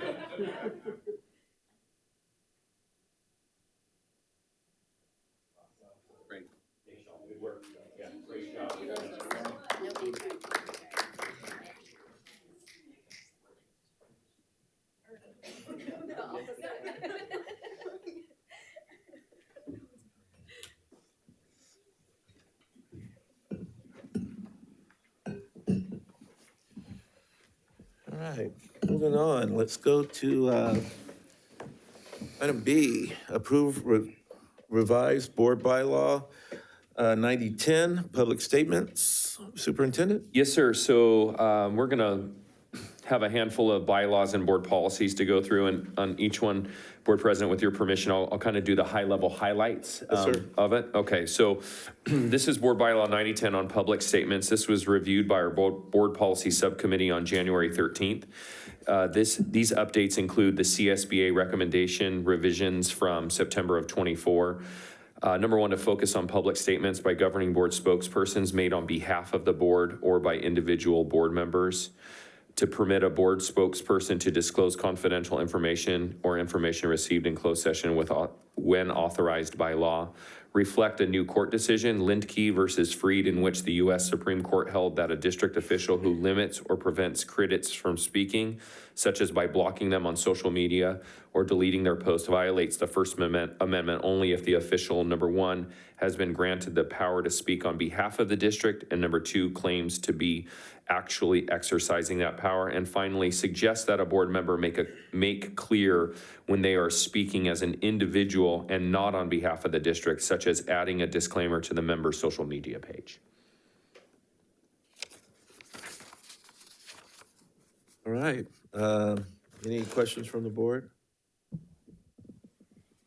I'm glad we are reviewing this social media policies, those are, thank you. Yeah, we've come a long way. I think this policy is the one that even talks about emojis. Yeah. Yeah. All right. Board bylaw. All right, thank you. And we will take it out to the public, and it looks like we have Mr. Earl Smith.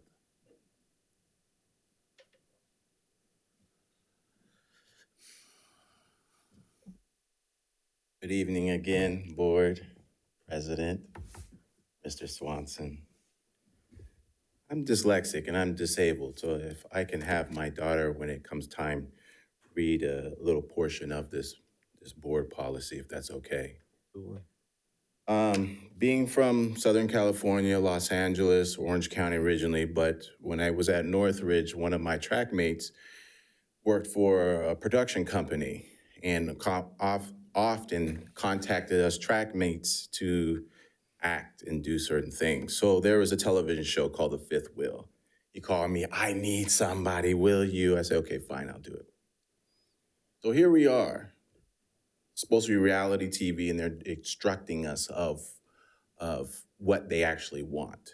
We're mic'd right here. But as time goes on, you forget you're being mic'd. The director, the producer who is present, they hear everything. For me, I forgot. I started complaining about how they just want to give us alcohol and not feed us, and I'm hungry. Later, that director pulled me to the side, said, you have a problem with me? That's when I realized I'm being mic'd. So it's easy to forget, especially when we're sitting here. You guys have mics in front of you. I don't know how many of you guys watch the board meetings after, for instance, I want to say actually now, a lot of the times me coming here that I was motivated to do that because Mr. Clark, President Clark, was on the board. But do you know you do this a lot? So I bring that up with you, but however, Miss Laird, the last time I was here, first thing I said is that Faith often says about me being a joy kill. I can hear you say, I said, I'm trying not to be a joy kill. And you made a reference of thank God. So if I'm wrong, I'm wrong, but it's there. And bringing reference to the second to the last paragraph, if Faith, you could read here. When speaking to community groups, members of the public, or the media, individual board members should recognize that their statements may be perceived as reflecting the views and positions of the board. Board members have a responsibility to identify when a viewpoint is held by an individual board member rather than the board as a whole. So I'm just bringing that attention. I don't know if that was intentional. Just like I was at that set, I didn't intend to say what I said about the director. However, it's very clear it's your voice. I've met with every board member. Well, YK, actually, when you were campaigning, I got out my car and ran and shook your hand. But you have not met with me personally. You've met with me after. Every time I've requested with you, you've not set a meeting. So I'm just hoping that that viewpoint is more your personal, not necessarily of the board. Right, thank you, Mr. Smith. Any online? All right, bring it back to the board. Final discussion. I will say that myself and CSBA did discuss this in great detail last year, and it prompted me to put a disclaimer on my SUSD Facebook page. So I would suggest that other board members do the same. Just moving forward, I think it was a suggestion by CSBA, and I'm actually suggesting that the board does that. With that being said, any other comments? Bless you. I will entertain a motion. Speaking of hot mics. Yeah, you're hot. I'll make a motion to approve the revised bylaws 9010 public statements as read by Mr. Swanson and beyond. Right, moved by Board Member Chalmacherla. Second? I'll second. Second by Board Member Lofthouse. Superintendent? Ms. George. Aye. Mr. Merrill. Aye. Mr. Charlam-Churla. Aye. Ms. Larrett. Aye. Ms. Lofthouse. Aye. Mr. Clark. Aye. Motion passes 4-0. Right. That's right, Reed's not here. All right, we'll go to item C. Approve revised board bylaw 9012, board member electronic communications. Yes, sir. Board member electronic communications was reviewed by the Board Policy Subcommittee on January 13th, and it includes the CSBA recommended revisions from September of 24 to number one, reference suggestions regarding how to avoid governing board member electronic communications that violate the Brown Act. To provide that board members shall make every effort to ensure that their electronic communications conform, to Board Bylaw 9010, public statements. Number three, reference that the Public Records Act applies even to board member electronic communications regarding district business sent or received on board members' personal account or device.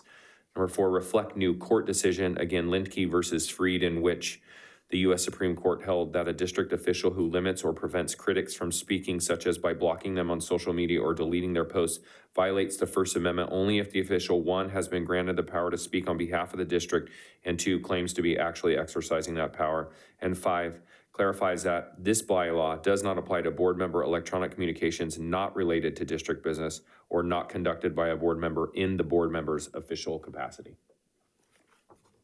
Okay. Any comments from the board? Hearing none, looks like we do have, no, we do. We have Mr. Earl Smith. Oh, that's the next one, I'm sorry. Yeah, we don't. So any online? Okay, we'll bring it back to the board. I'll entertain a motion. I'll move. Moved by Ms. Lofthouse. I'll second. Second by Board Member Charla. Superintendent? Ms. George? Aye. Mr. Merrill? Aye. Mr. Charlam-Churla? Aye. Ms. Larrett? Aye. Ms. Lofthouse? Aye. Mr. Clark? Aye. Motion passes 4-0. Thank you, sir. We'll move on to item D, approve revised board bylaw 9124, attorney. Yes.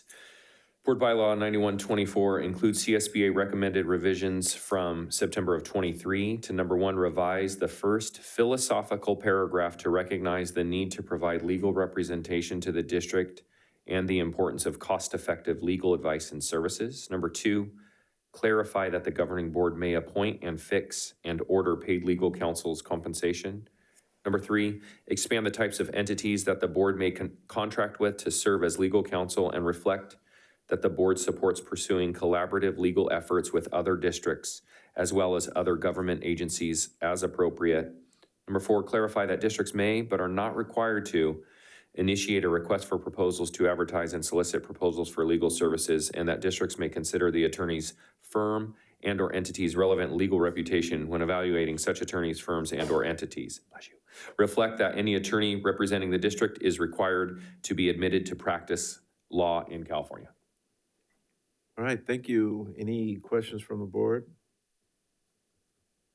Hearing none, I will take it out to the public. We do have a speaker. Public comment, Mr. Earl Smith.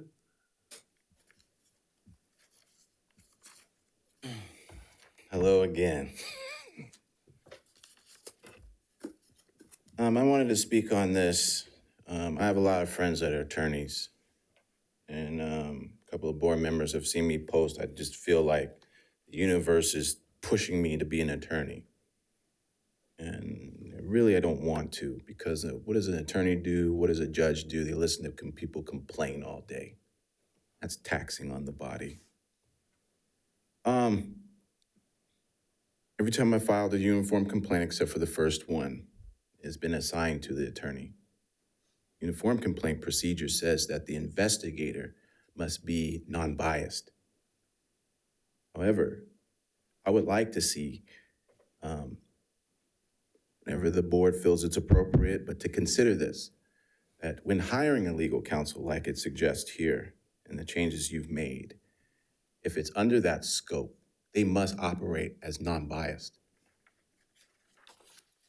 Also within that, when I'm forced to meet at the district, to meet with the district's legal counsel, I'm also required to sign a release of my image, whatever extent that is.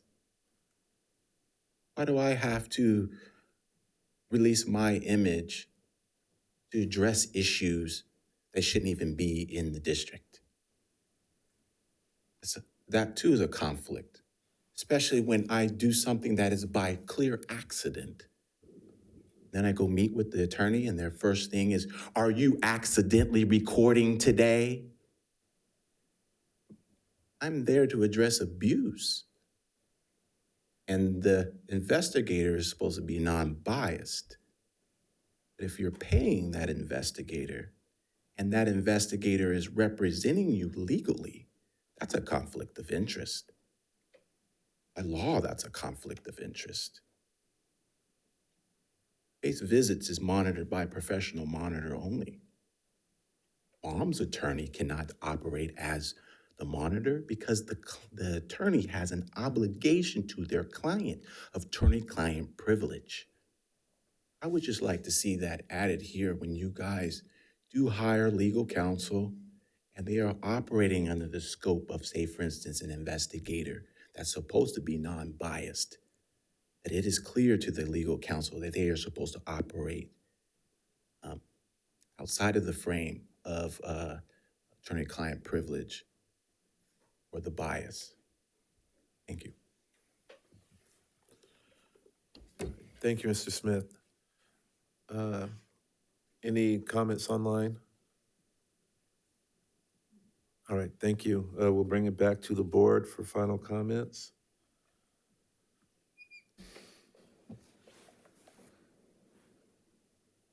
I will maybe bring up the fact that maybe we need to look at the language a little more closely. I know that through CSBA, our board had some comments on it, but we all kind of got together and we thought that we had, a good recommendation to send out to other districts. However, maybe it's something that we take back and look at a little closely to maybe change some language. I don't know if it's appropriate to, if we talk to our legal counsel and give some additional feedback, if that'll work, Superintendent? Yeah, I'm more than happy to. We're using CSBA recommendations. So Yes. what's recommended today, what you're reviewing, already has that on CSBA there. legal counsel's recommendations included in it. Is there anything specific in the bylaw?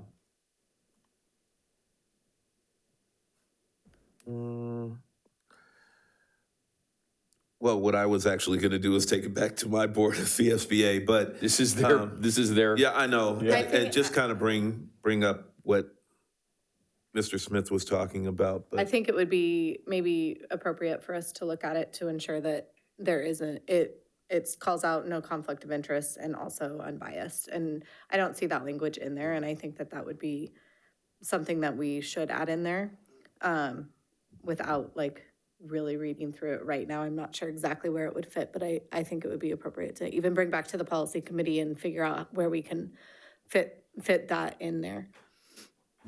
Sounds good. The only thing I'll mention is that, a law firm or legal counsel will always be contracted by the board to represent the board. So there never will be a time where the board doesn't have a financial stake, which usually leads to what would be considered conflict of interest. Because the legal counsel is here to support you. You're the ones who hire the attorney or law firm to direct them to support what it is that, your will. So I don't know if conflict of interest, there's no other external entity necessarily that would be investigating our stuff unless the community brought it to us, which we would then respond by having them work with our legal counsel. So, I don't know if that makes any sense what I'm trying to say, but they are contracted by the board. okay, any other thoughts from the board? Mr. Swanson, I think I'm hearing you, and I agree on that because we have to contract. We don't have a staff member as a legal counsel to represent us. Even there is a staff member also.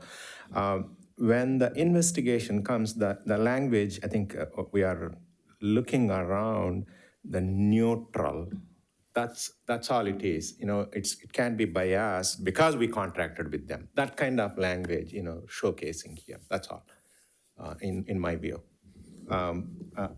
Mr. Clark, I know you have a pull from the CSBA whether this kind of question has arrived in the past or not. At least explicitly, we are saying it, and that language is not out there. That's all. Unless we hire, those expensive lawyers and put it in our payroll, that's a different story. But we are not going that route at this point.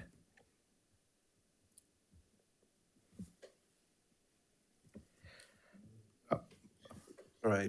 The only other thing I would say for the record, if this matters or not, Trustee Reed is not here. I believe Trustee Reed has been to law school, and he is part of the board policy subcommittee and did review this document. So it has gone through He has legal. reviewed this. Yeah, this was a very high interest to him, so.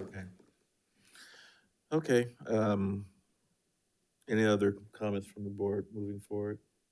No, and I think after hearing Mr. Swanson with what this policy is directly, I think that maybe in reference to what Mr. Smith was talking about was more unbiased investigations, and this is about our legal counsel that we would hire. So I actually think it might be two slightly different things.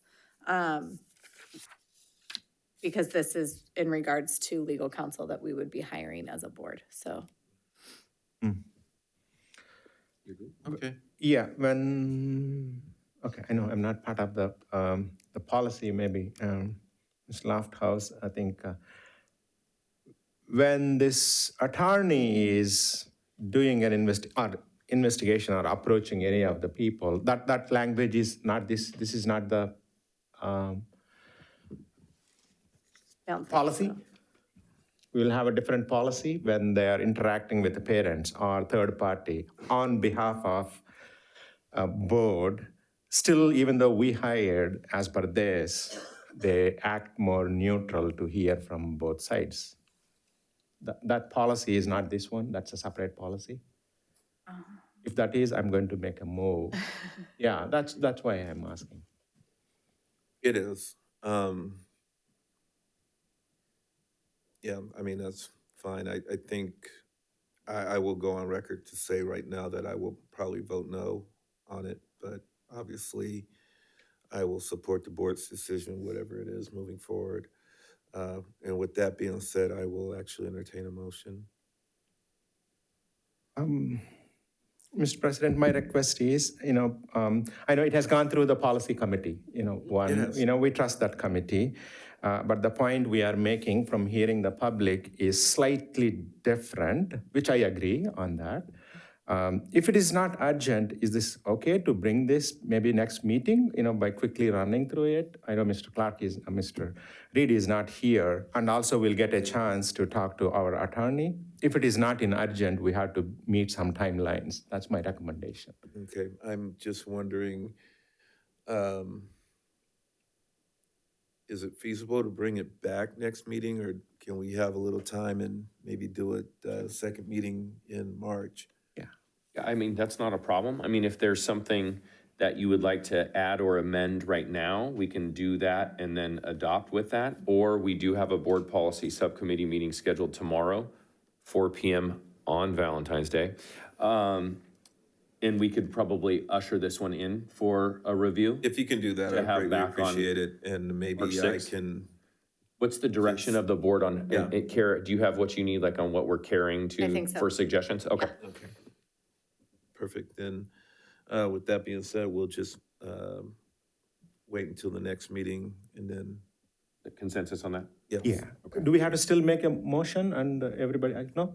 Well, I think it's just if there's consensus to table it until the next one. Yeah, we could just table it. Good, okay, thank you. Maybe.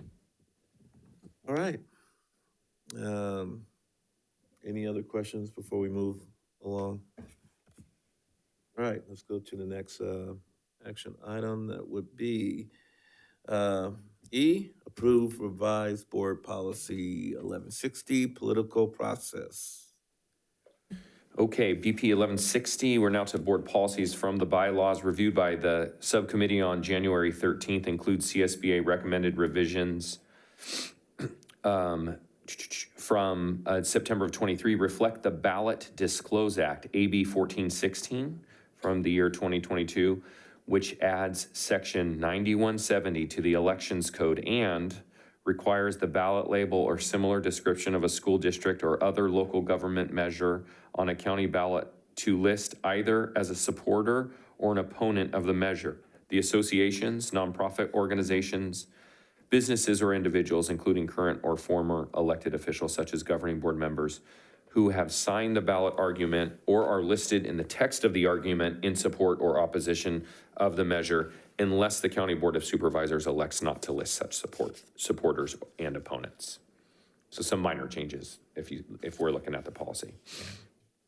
Sounds good. Any comments from the board? We will take it out to the public, and I see none. Any online? All right, back to the board. I'll move. A move by Ms. Lofthouse. I'll second. Second by Board Member Chalum-Cherla. Superintendent? Ms. George? Aye. Mr. Merrill? Aye. Mr. Chalum-Cherla? Aye. Ms. Larrett? Aye. Ms. Lofthouse? Aye. Mr. Clark? Aye. Motion passes 4-0. All right, thank you. All right, we are at item F, approve revised board policy 3312, contracts. Yeah, I'm gonna, real quick on my notes here, that there is a note that the rationale on the agenda is not 100% correct. So it was supposed to read policy updated to reflect new law SB 1439 2022 related to conflict of interest from campaign contributions and new law SB 34 related to bribery of a public official. And so we have some of that, but not all of that included. But the accurate representation changes are: number one, include a general statement requiring governing board members and district employees who are involved in the making of contracts on behalf of the district to comply with the district's conflict of interest policy.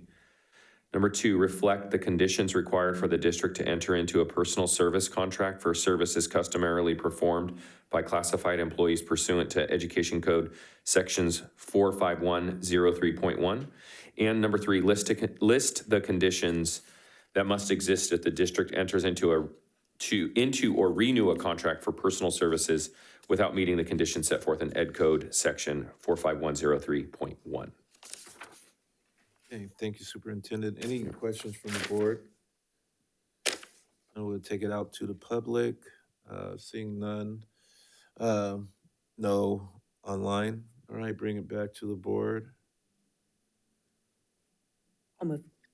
Moved by Ms. Larrett, I'll second. second by Board Member Lofthouse. Superintendent? Ms. George? Aye. Mr. Merrill? Aye. Mr. Chalum-Cherla? Aye. Ms. Larrett? Aye. Ms. Lofthouse? Aye. Mr. Clark? Aye. Motion passes 4-0. Right. Now we'll move on to item G, approve revised board policy 3460, financial reports and accountability. That's right. Reviewed by the board's policy subcommittee on January 13th of this year, CSBA recommends these revisions from September 23, updating to add material related to districts facing insolvency who are considering applying for an emergency apportionment, including that the governing board is required to discuss the need for an emergency apportionment at a regular or special meeting at which parents and guardians, the exclusive representatives of employees of the district, and other members of the community have the opportunity to provide testimony. All right, any questions from the board? We'll take it out to the public. There's nobody. Anybody online? Back to the board. I'll entertain a motion. I'll move. Moved by Board Member Lofthouse. I'll second. Second by Board Member Chalum-Cherla. Superintendent? Yes, sir. Ms. George? Aye. Mr. Merrill? Aye. Mr. Chalum-Cherla? Aye. Ms. Larrett? Aye. Ms. Lofthouse? Aye. Mr. Clark? Aye. Motion passes 4-0. All right, moving right along. Item H, approve revised board policy 5131.2, bullying. Yes, this board policy reviewed by the policy subcommittee also on January 13th, revised to reflect revisions required by the California Department of Education's Federal Program Monitoring, what we refer to as FPM, for 24-25 Education Equity Instrument, includes CSBA recommended revisions from December 2023 to reflect changes the education code based on AB 1078, which requires that the district's policy prohibiting discrimination, harassment, intimidation, and bullying include a statement that the policy applies to all acts of the governing board and superintendent in enacting policies and procedures that govern the district. Reference of 2023 U.S. Department of Education guidance addressing discrimination and reflects CSBA's policy brief, School Safety, Bullying, and Cyberbullying, which encourages district families to model respectful behavior, contribute to a safe and supportive learning environment, and monitor potential causes of bullying. Okay, thank you. Any questions from the board?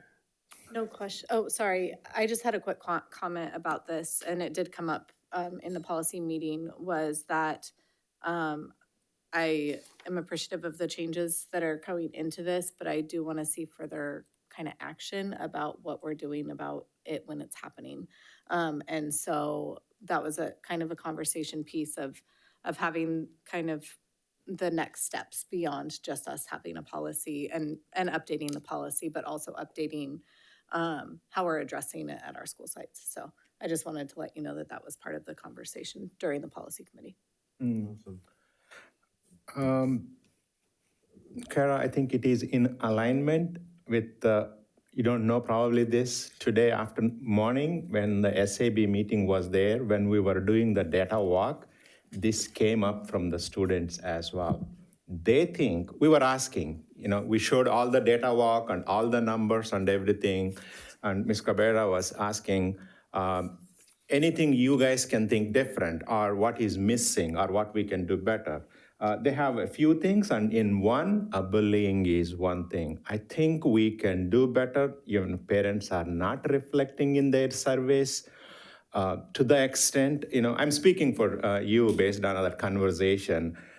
Even though we are putting this policy, the execution, that's what you're speaking, I think we have to do a little bit more as a district. And what it is, I don't have a crystal ball, but I'm hearing this morning from the students, their feeling. I just want to make sure our SAB leaders are, in agreement on that. Okay? Thank you, sir. We will bring it out to the public. We do have one public comment, Mr. Earl Smith. I'm on a roll tonight. I'm gonna give this away, Van, because I just think it's appropriate. This is your graduation gift for me. Getting you a book for you.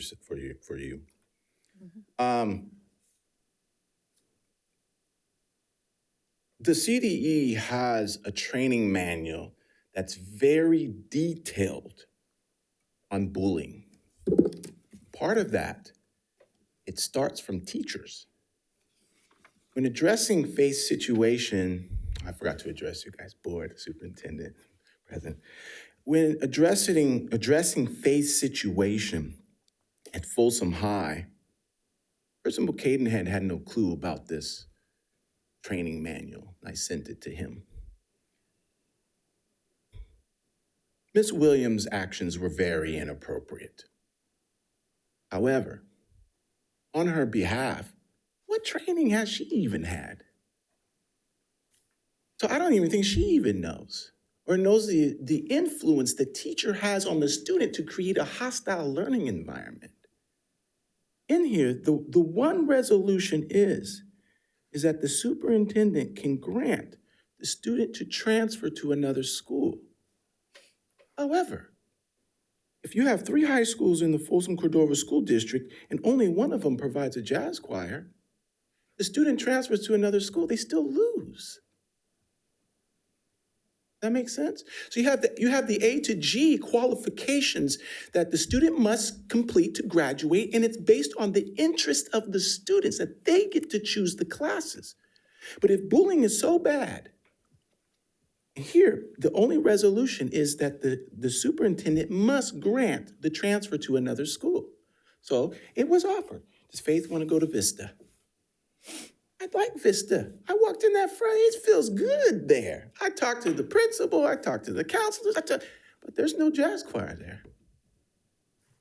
As well as the way they have their instruction is entirely different. That Dr. Ogden, looking into that, said she cannot transfer in the middle of the school year.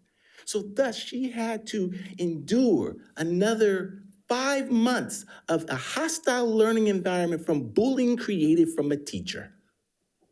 I can stand on that in truth, and if people want to talk about slander and defamation, that is when someone is lying. I sent you all the decision from the CDE.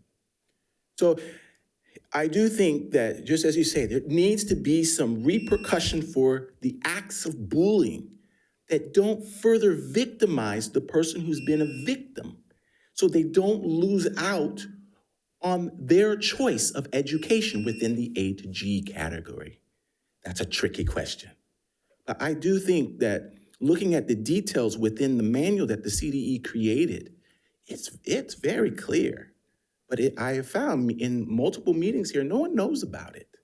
So maybe it's a good place to start there. There's also a lot about that in here. Thank you. Thank you, Mr. Smith. All right, any comments online? All right, thank you. We'll bring it back to the board. Any final comments? Mr. Clark, I think this policy coming from CSBA, which was already governed by the CDE policies and all those, I just want to make sure you are very closely associated with the CSBA. Mm-hmm. And this is what the entire state of 1,000 districts are adopting. Mm-hmm. Okay. Thank you for confirming. Any other comments from the board? If not, I'll entertain a motion. I'll move. Okay. Yeah, I second. Moved by Ms. Loftal, second by Board Member Tramcherla. Superintendent? Ms. George? Aye. Mr. Merrill? Aye. Mr. Charlam-Churla? Aye. Ms. Larrett? Aye. Ms. Lofthouse? Aye. Mr. Clark? Aye. Motion passes 4-0. All right, we are moving right along to item I, approve revised board policy 514152, suicide prevention. Superintendent? That's right. Thank you, sir. Reviewed at the policy subcommittee meeting on January 13th, 2025. This is revised to reflect revisions required by the California Department of Education's Federal Program Monitoring, again, FPM, for Education Equity Instrument. Mostly the changes within this policy are semantic or grammatical. You can see there are hardly any changes. All right, we will entertain questions from the board. We will go out to the public. We do have one public comment, Mr. Earl Smith.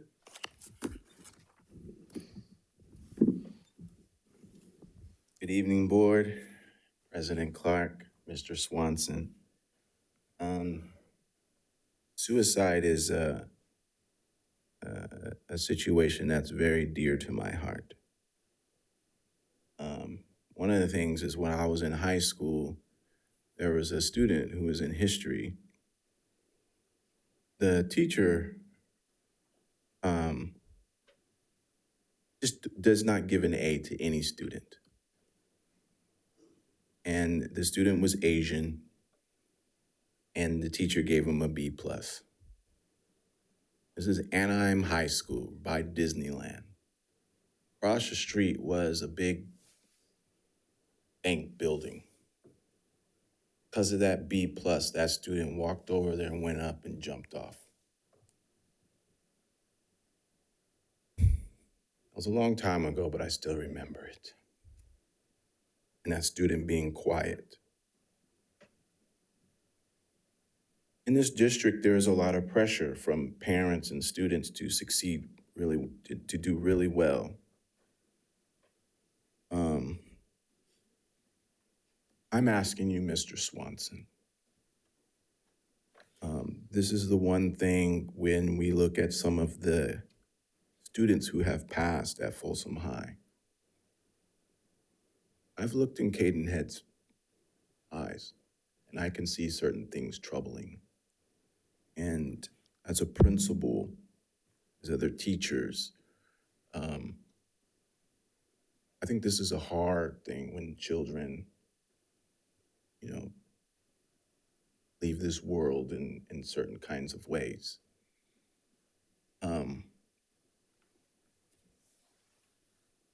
I am asking because I don't see the sensitivity there from all angles, even when there's a moment of silence. This is a hard thing to deal with. I know there's mental health at the school, but I don't know if everyone utilizes that when they're affected by this subject matter. And I know you're a good guy, and I'm just asking within the district sometimes to check on your colleagues. And there's this kind of subject matter, or death with children. It's hard. And I don't really see that being addressed. And when you bury that can have a long-lasting negative effect, and it can affect the entire community. And I don't believe always medication is the right solution, but people got to get that out. So as a leader, and I see your leadership, especially with the kids coming and speaking, I see the change starting there. I see that shift. But I'm asking you to consider this subject matter. I see all the details here, but this is something that people I can see, they just don't want to deal with because it's so sensitive. Yeah. Thank you.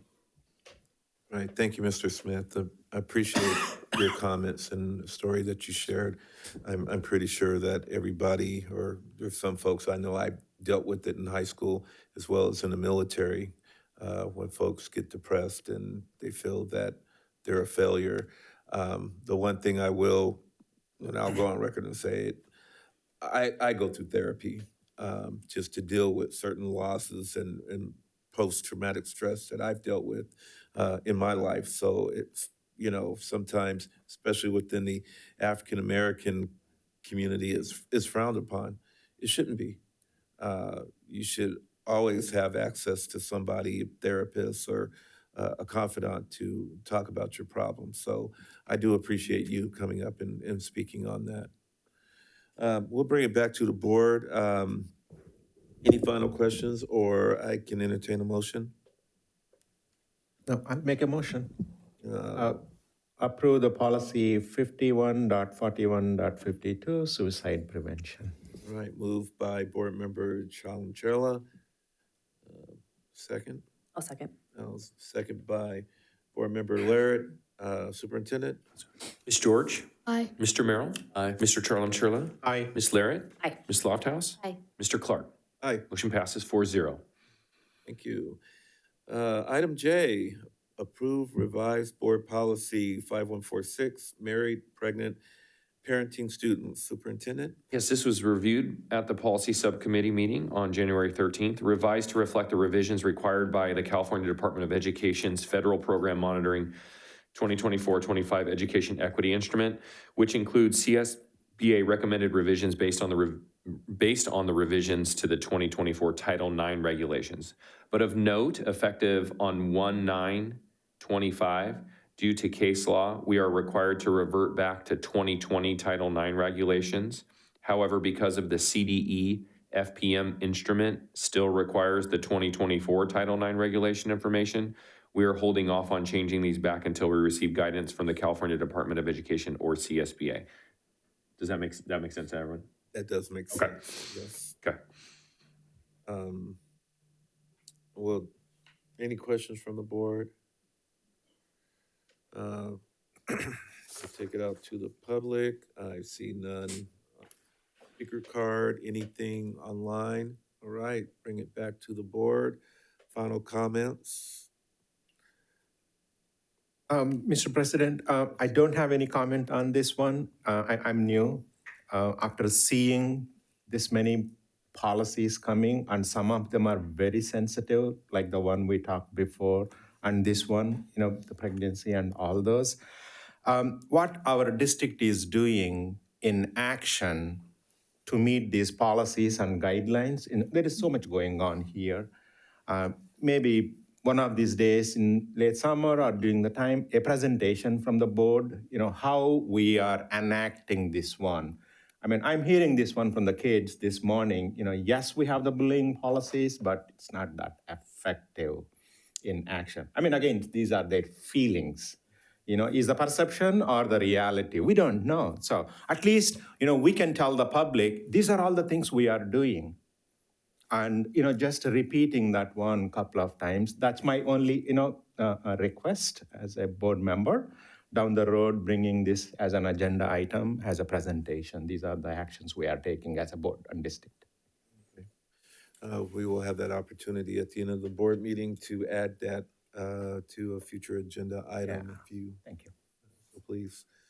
And I would venture to say that we just had a fantastic presentation about our programs that do support these students in our district last board meeting. So, so they do come across, and it is hard to recognize the policy versus action. I think that coming on the board, that was the biggest kind of like, policy is our role, and everything else is kind of what the staff puts out there. And so we are lucky to see those presentations come in. And I think that the presentation last week or last meeting was a perfect example of this in action.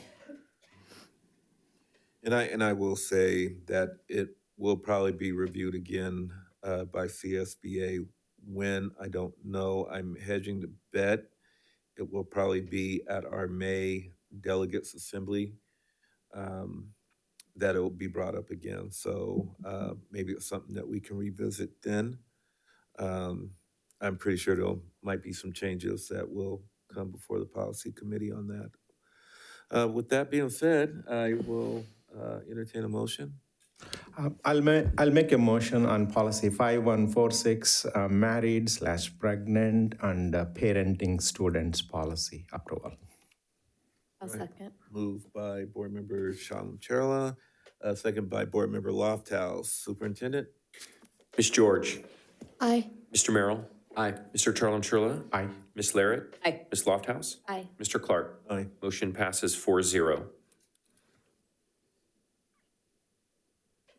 All right, we will move on to item 12, discussion. Graduation.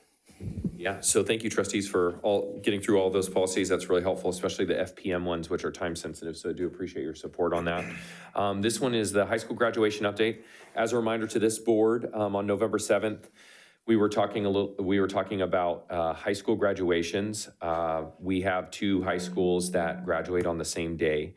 And it was a discussion at the dais about the possibility of decoupling those graduations. I believe there was a conversation that day about, are we making this decision for the folks up here, or are we making that for the community and impacting the students?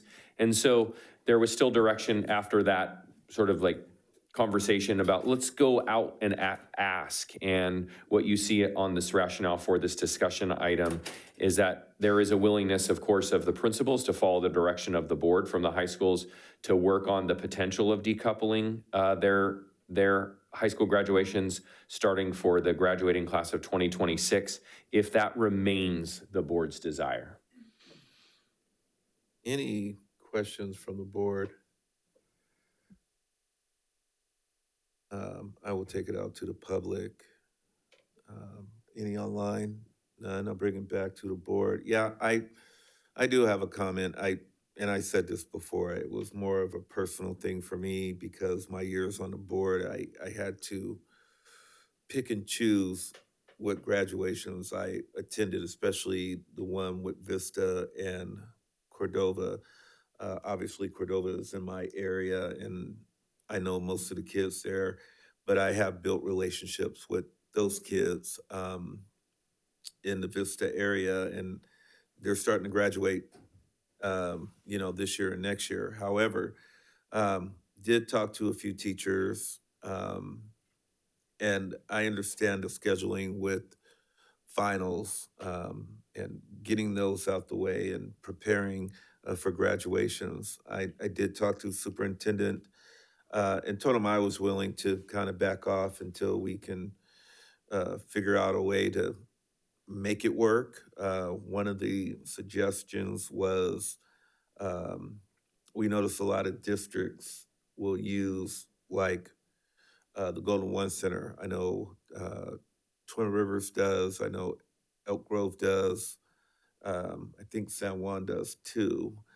But I think the challenge for that during graduation time is trying to get into Golden One Center. Also, I'm concerned about the cost of the Golden One Center and trying to have a graduation there. And would it be a moneymaker for the district? Obviously, our students get, I'm not sure, refresh me, 8 tickets, 6.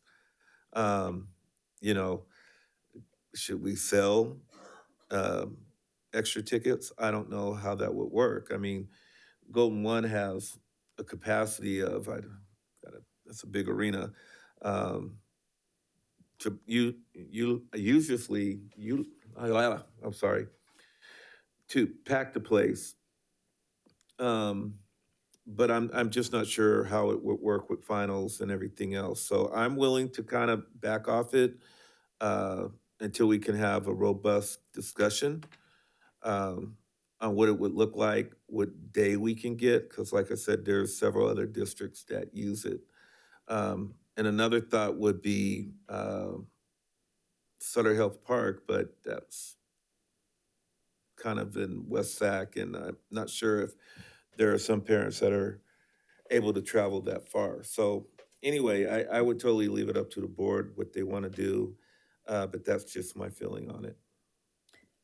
Yeah, I'd like to weigh in on that too. I'm in agreement with you. I think that the conversation on graduation needs to be a little bit bigger than just moving days. I think that from a parent's perspective of having one who's graduated from there and then being out there, there's some challenges with being at the schools that I think could be overcome if we went to a place like a Golden One. The limiting of the tickets with 6, I have 6 people in my family, one's graduating, no grandparents can come, no aunts and uncles, and I know we have a lot of families that would really like to attend. I think weather has been a challenge. It can either be really, really cold or it's boiling hot. And if you have your grandmother who's in their 80s, do you want to take them out in 100 and something degree temperature to be out on the field? The challenges of actually being out on the field. We're going to be replacing a new football field, and now we've got dress shoes that are on a football field. And then just the amount of work that staff goes through to prepare the site for graduation is extremely taxing on the staff. And they spend hours, the week and a half, 2 weeks before, grooming the fields, that it just goes through a lot. We've had security issues at sites where we've set up the chairs only to find that the next morning we come in and all the chairs are down, and staff has to go through and do that. So I think with that being said, and I think the conversation is pulling the students in and what their feelings are to possibly move would be, maybe an upcoming meeting for your meeting, maybe kind of taking a poll and seeing what students would feel about that. But I think it's gotten past that point. Also, being able to hear on the speakers is atrocious at some of the sites. We get a lot of feedback at the Cordova High graduation. The sound system is not great, and they have to spend a huge amount of money to bring in additional speakers. So I think, we've got costs there, but there's also a pretty big costs that happen already at the sites as it is to prepare for the graduation. So probably doing some cost analysis to what we're currently spending, where those funds come from, if we went to this other method, where those funds would come from and what that would look like. So I would be in agreement with you of maybe if everyone else is in agreement to kind of have a deeper conversation about graduations. If it's at Golden One, does that mean that all 3 high schools are there at the same time? So, or it would be on different days, or like? No, it would actually be the same day, but Staggered. Different times, yeah, that's what I was. think the way, Elk Grove, I think they started at 9 a.m. and finished at. Board President, Elk Grove does 11, 3, and 7. Okay. So they'll do 3 a day, but 11 o'clock will be the first one, then 3, and then 7. Oh, okay. All in a day. They have 9 high schools. They have Golden One for 3 days and do all 9 in the 3 days. Yeah. And that's normally around the same time that we do Yeah, ours. it's usually, Memorial. Actually, it's, I think, It's Memorial Day week. So, right. So that's us, yeah. Yeah. So that means graduation would be on Saturday, or, because if it's at 11. It would depend on the availability. Yeah. Availability. because that whole week is, Elk Grove uses a handful of those days. I think Natomas uses a handful of days. I think Sac State uses the week prior, but I'll wait for some direction from the board and we can figure out something. Sac State is usually May, middle of May. Yeah. Yeah. And the one thing about that, just for me, just for my own, like, Sac State has a big stadium, but they choose to go to Golden One. Yeah. So. Yeah, from what I've garnered from students so far, they're kind of anti-Golden One. I think it would be worth looking into something like this, but from what I've heard is that the students don't really want to graduate like somewhere completely different. I know I haven't even been to Golden One. I feel like graduating in such a different area than like the place you've been for 4 years for some people, or like just graduating in the Lancer Stadium. I know that's something that a lot of students want to do, and they want to see the red with the red track and our new the new scoreboards that we would get if that has something to do with graduation. I think we should definitely have a deeper conversation because I've only talked to so many people about it. But yeah, this is definitely worth looking into, and there's definitely two sides to the debate because I think a lot of students are kind of worried about moving graduation. I don't, I know we talked about this at one of the starting board meetings, but we were trying to figure out if we could move or if the board members could go to 2 schools in one day. And it was like, oh, traffic, getting from Cordova to Vista, like it wouldn't be possible. Would it be possible to have Folsom and Vista on the same day? I'm guessing not because people want to go to both graduations from Folsom, because then the travel would be a lot easier to get from Folsom and Vista. So I just didn't say it at the first board meeting, but I know we talked about that, yeah. I mean, I know there has been situations where, well, but this is middle school and high school.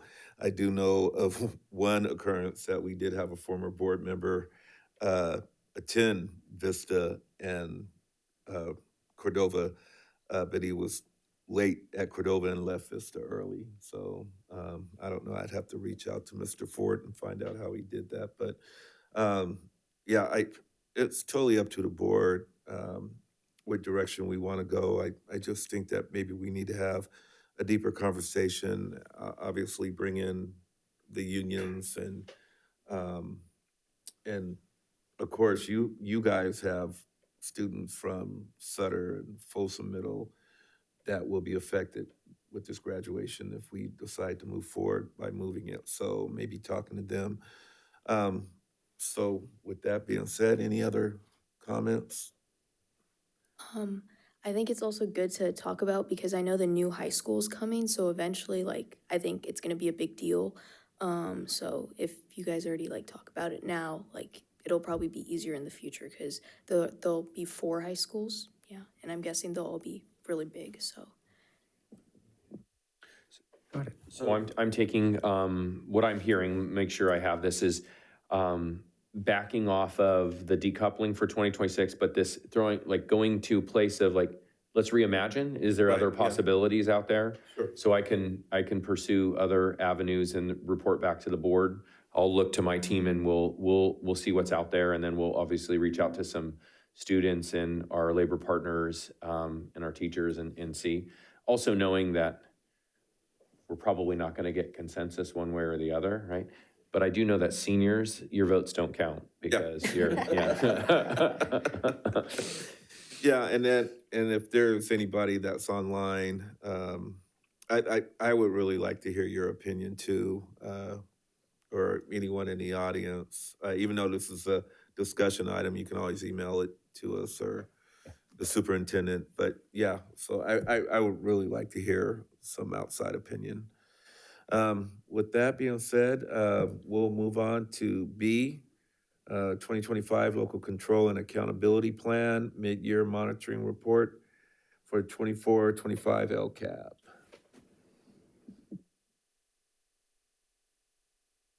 Good evening, Elena Cabrera, Director of Categorical Programs and Grants. And I do have the LCAP, or the Local Control and Accountability Plan mid-year update. Thank you. Thank you so much. What I want to start with is that the LCAP mid-year monitoring report serves as a tool for the ongoing progress. So it is kind of a midpoint, even though we're now in February. The data that was that's presented here on the progress, and in front of you, you should have two items. One is the full report, which has detailed information about expenditures and actions embedded in the plan under each goal. And then the other is this presentation, which is really serving as an overview, okay? So with that, I'm going to go ahead and get started. What we're representing here, and if you've been to a data walk, this is also the latest information we're sharing. This information here comes right out of CBEDS, which is our enrollment count as of the first Tuesday of October of the 2024 year, so this year. And of course, we study what the impact has on our enrollment, our employees, and just all of our schools in general. We do look at the demographics. I'm not going to go into great detail in these. I think you can see it for yourself unless you need me to explain anything here.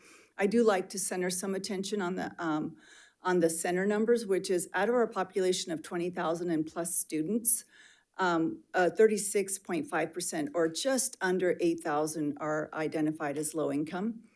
13.4 or just about 3,000 are English learners, and 0.2 or about 50 are foster youth students, and 14% in climbing, as per Betty Jo Wessinger, our assistant soup of SELPA. And she has indicated that this number is actually inching up towards 15%, closer to 3,500 students. And at the bottom, you see the 3% homeless. That is representative of about 800 of our students in our district. And these numbers are represented in both the Rancho and the Folsom side of Folsom Cordova. All right, and you can see the demographics kind of make up, and I'll move on. One of the things that I want to feature, and this is brought by our superintendent with, of course, a team effort, a collaborative effort, and the focus is, of course, on empowering all students to thrive through educational excellence. That is our vision. And really, through the performance targets, looking at third grade literacy, 5th through 8th grade math, college and career readiness, of course, with an emphasis on A through G, and then, of course, system-wide connectedness. What I'm featuring here in the plan is the mid-year report, which these are just two snapshots of the plan. Again, you have those documents and they're included for other folks to see out there. The mid-year plan includes things like metrics, goals, and you'll notice that towards the very far column is a desired outcome after 3 years. Just left of that, kind of in the shade of yellow, is the mid-year outcome. If there's data available in the mid-year, it's included. If it's not available yet, we leave it unavailable until we can fill it before the end of the year's LCAP is submitted, okay? So as one of the things I also want to say is beyond the metrics goes into the actions, and you're going to see that actions are either fully implemented or partially implemented or not implemented. I'm happy to say that all of the actions embedded in the LCAP are at least at the partial implementation, given that we were at halfway through the year when this was prepared. Also, you'll notice expenditures, and you don't have to be a mathematician when you see a whole number. That was represented in many places is half the number, again, representative of the half part of the year of use, whether it's employees hired or training provided or purchase of materials. You'll see that included in the report. The next few slides are summaries or a summarization of the goals. So at the top, you'll see a summary of an indicator. So goal 1 is really about that high quality instruction, and the emphasis was to improve language arts and math results, to provide interventions that targeted English learners, foster youth, and low-income students, to access and continue to access early childhood education, and to monitor that high school progress, specifically that 9th grade completion rate. All of it, obviously, high school graduation and everything. Goal 2 is what I like to term as the engagement. Again, that's a summary, that student and engagement and school climate. It doesn't end at student engagement. It includes parent and community and staff engagement as well. So you'll see things emphasized here as an increase in student attendance rates, a reduction of chronic absenteeism. You'll see that the efforts being put in towards providing mental health and social emotional support services. You'll also see emphasis on family engagement, reduction of suspensions, expulsions, bullying through a restorative approach. And lastly, under Goal 2, to expand services and support for foster and homeless youth. Under Goal 3, what we'll see and the actions include an improvement of ELA and math results, and that really is with an emphasis on supporting our teachers and classroom instruction with quality first instruction and professional development. A lot of support has gone into with coaching, instructional coaches, etc. Interventions targeting English learners, foster youth, and low-income students so that we can ensure that they're working towards getting to grade level and meeting the credits or the grade level standard. And, oops, I think I have the continuation of early childhood and monitoring high school progress as well. Under Goal 4, which is kind of the all-encompassing that includes what I like to term as the basics under Goal 4, it's the safety, it's the facility, it's making sure that students have the right material. And so on here, one of the key features is really our efforts put in towards recruiting and retaining highly qualified teachers and support staff. As you know, in the past few years, we struggled with the staff shortage, and a lot of work has been put into this through the HR department and team to really help with recruitment. And our principals have worked really hard at identifying and hiring staff. Under this, you'll see to implement school safety and security measures. If you've been a part of the safety team, I know that they talk about fencing, but also just the training for staff and campus monitors, et cetera. And then lastly, we cannot forget, of course, the need to provide linguistically and culturally responsive instructional strategies and materials. So with that, some brief summaries that we noted in mid-year is, are we making progress? And the answer is yes. To date, chronic absenteeism is down significantly, 3.8%. There's some scores you want to see go down for sure, and there's scores you want to see go up. So these, seeing chronic absenteeism decrease is good. It's very good. And excuse my mistake there. That should be 14.4 on that, from 14.4 to 11.5. And I apologize, I can certainly send a corrected copy, but there is a reduction there.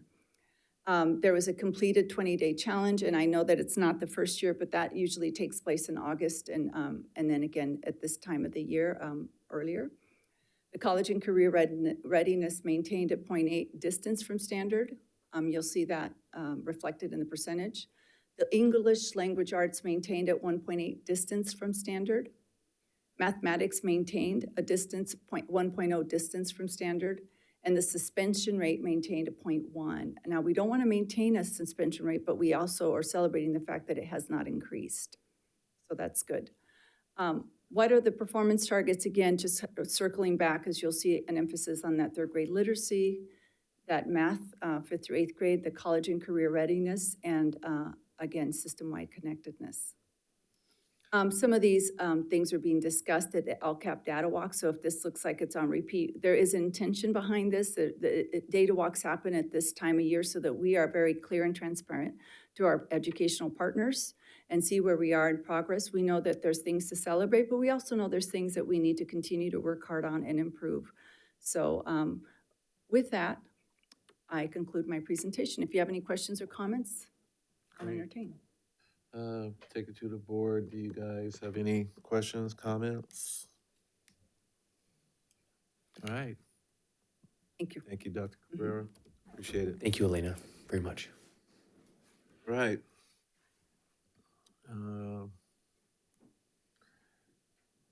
We are at agenda item, I don't have it in front of me.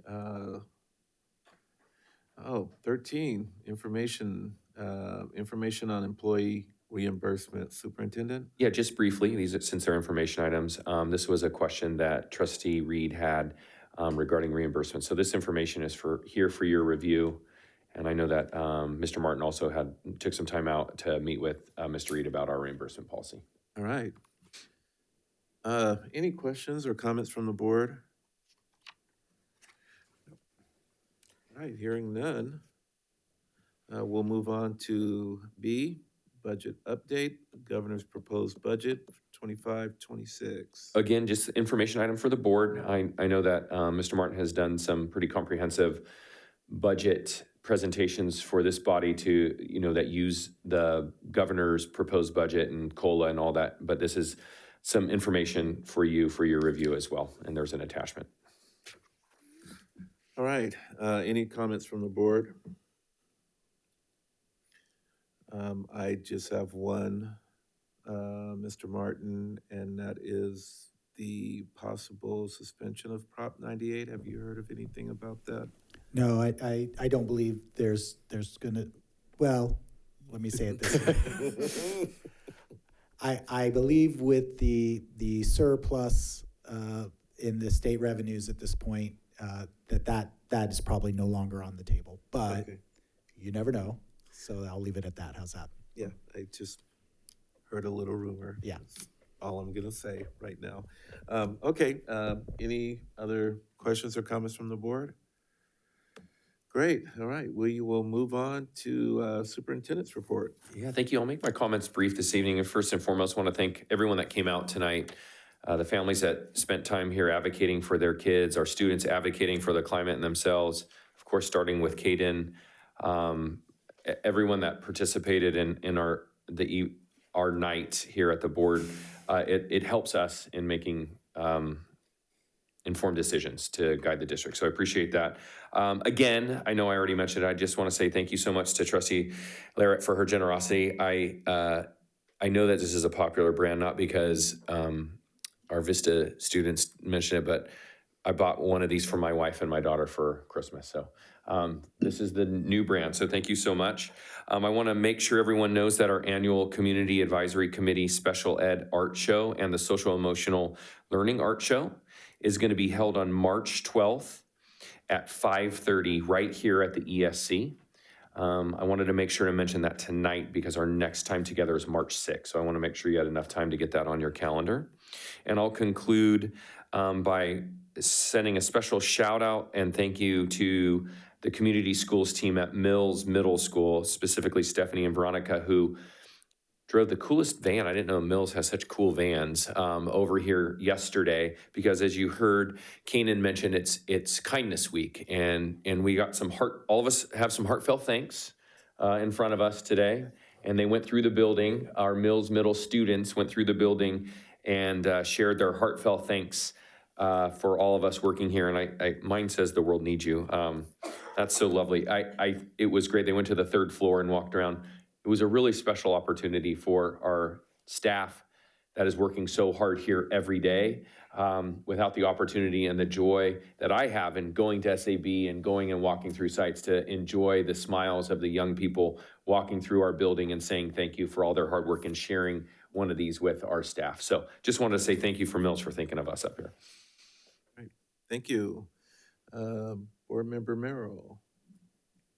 I'd like to thank all of the students who came out and spoke today. And I'd like to thank everyone who came to our SAB meeting today. Mr. Swanson, Ms. Cabrera. And I'd also like to thank, it's like a preemptive thank you, is to all of the staff members who help run and plan the International Night, specifically Dr. Jackson. We're already starting these early stages, meeting on the weekends and over break to start planning this big event. So I'd just like to thank her because she's been a great help over these past year and a half. So yeah, that's it. I want to keep it brief. All right, thank you, sir. Student Board Member Mia George. I'm gonna steal all of Van's thank yous, and I just want to say happy Valentine's Day tomorrow and happy ski week. Thankfully, we have a week off this year. So yeah, that's all for my report. All right, Board Member Shalom Cherla. Shalom Cherla, that's right. Of late, I'm showing up in quite a few events and joining Mr. Swanson on school visits because, it's for me a short runway to catch my friends. and trying to remember all those acronyms as well. I was writing one acronym here, validating with Mr. Swanson as well. So I'm reaching out, both sides of the cities to learn as much as I can.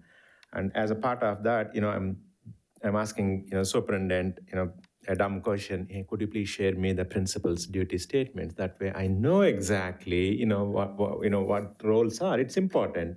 We were talking about the duty statements even prior to. Knowing that, I made few visits, and the last one was with the TJ, Theater Judah. And I want to give a shout out to Miss Africa. She is in the center of the road, trying to control the traffic, because I was literally there for 15 minutes.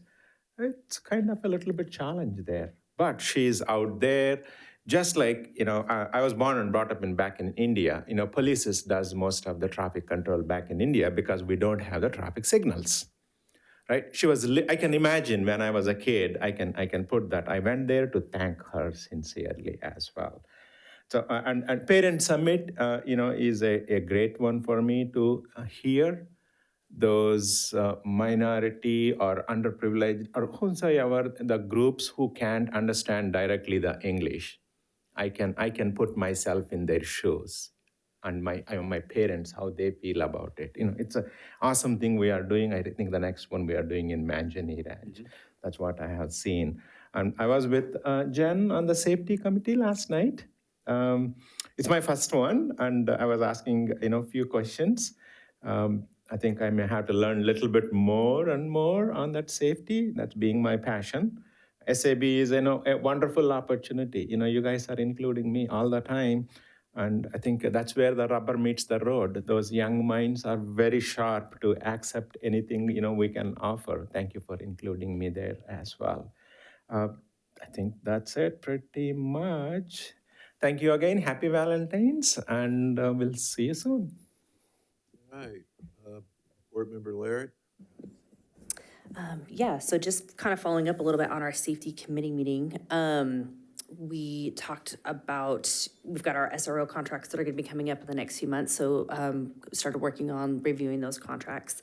And then we had a pretty extensive conversation about our safety plans, specifically in lockdowns and what the expectation would be for locked doors versus where we would direct students, because the way that our policy kind of, or the way that the plan kind of is reading right now is that we would tell a student to go to the closest classroom or building, but if the rooms are locked, like, is that the best directive? So we're working through that a little bit more, specifically talking with our teachers specifically about what that looks like. So we've got some more work to do on that. And then we also talked quite a bit about immigration rights as well, and where our district's policies are and the resources that we have for our families in regards to that issue.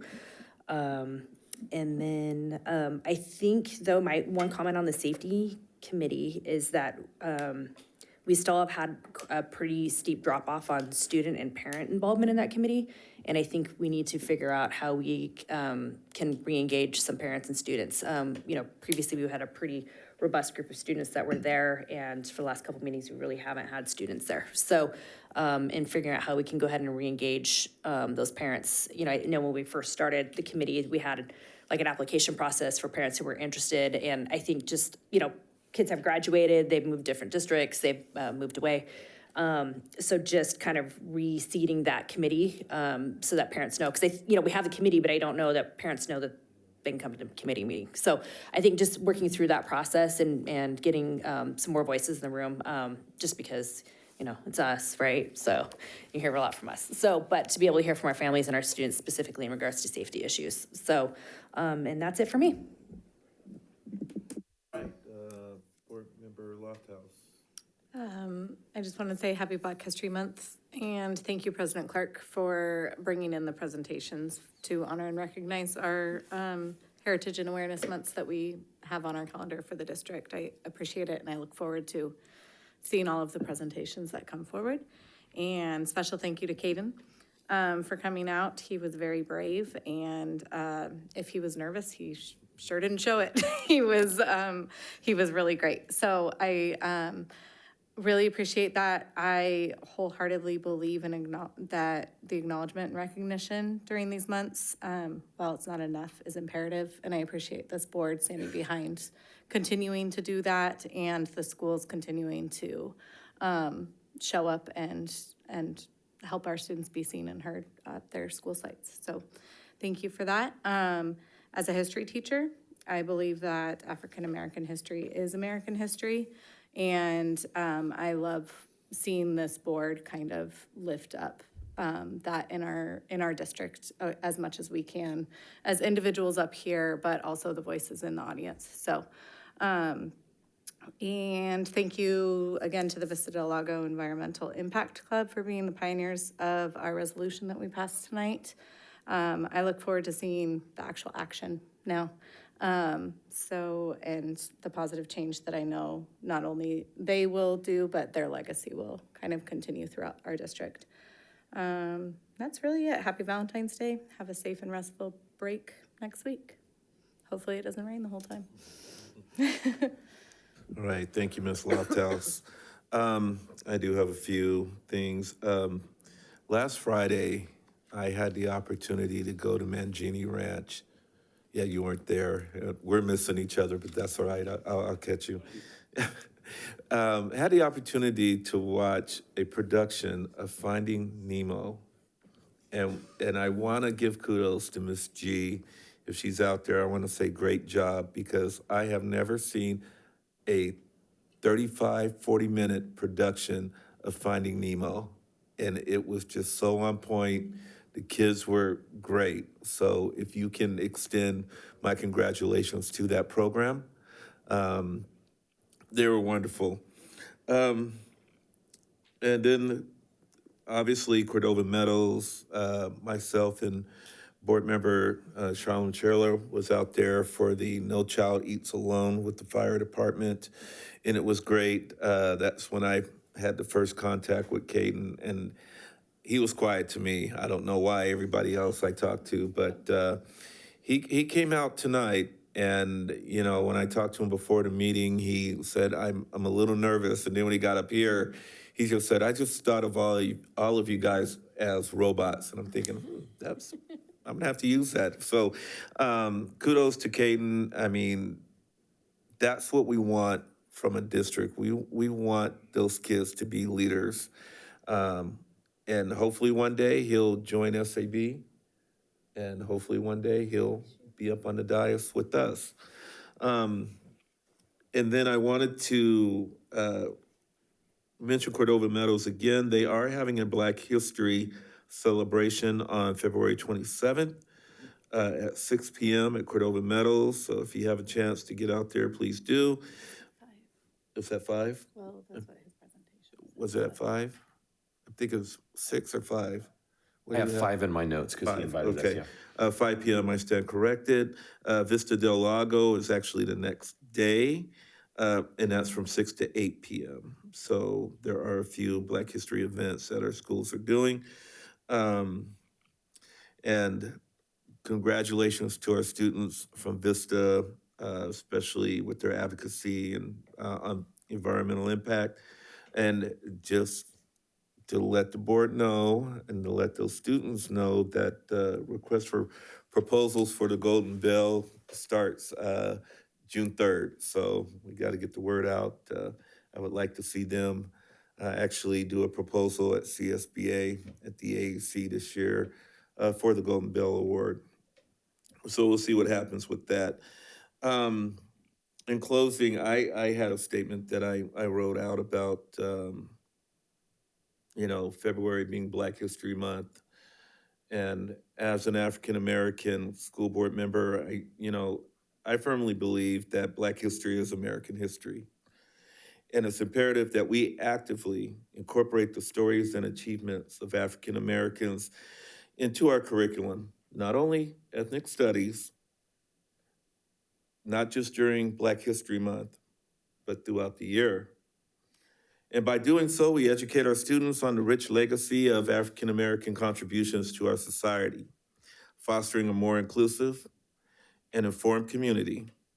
African Americans have profoundly shaped our American culture through music, art, literature, sports, and leadership.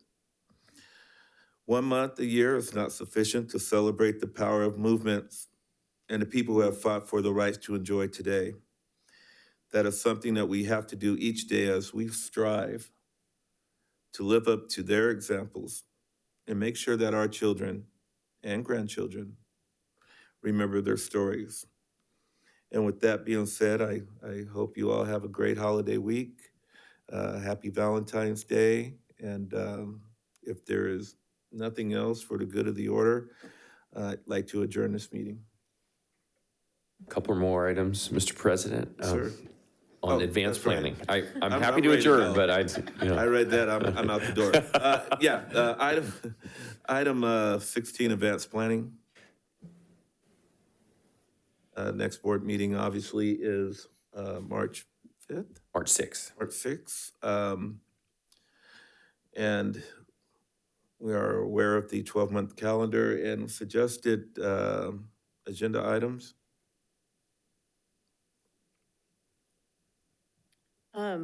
I know that YK, you had a couple to mention again, but I was wondering, and I would love to hear kind of what the safety policy, so I guess it would kind of coincide with that in terms of immigration policy, but I'm curious if we want to kind of explore a potential, just maybe a resolution in terms of our immigration protection with our district and kind of what came up of the safety committee. So I don't know what we would want that to look like.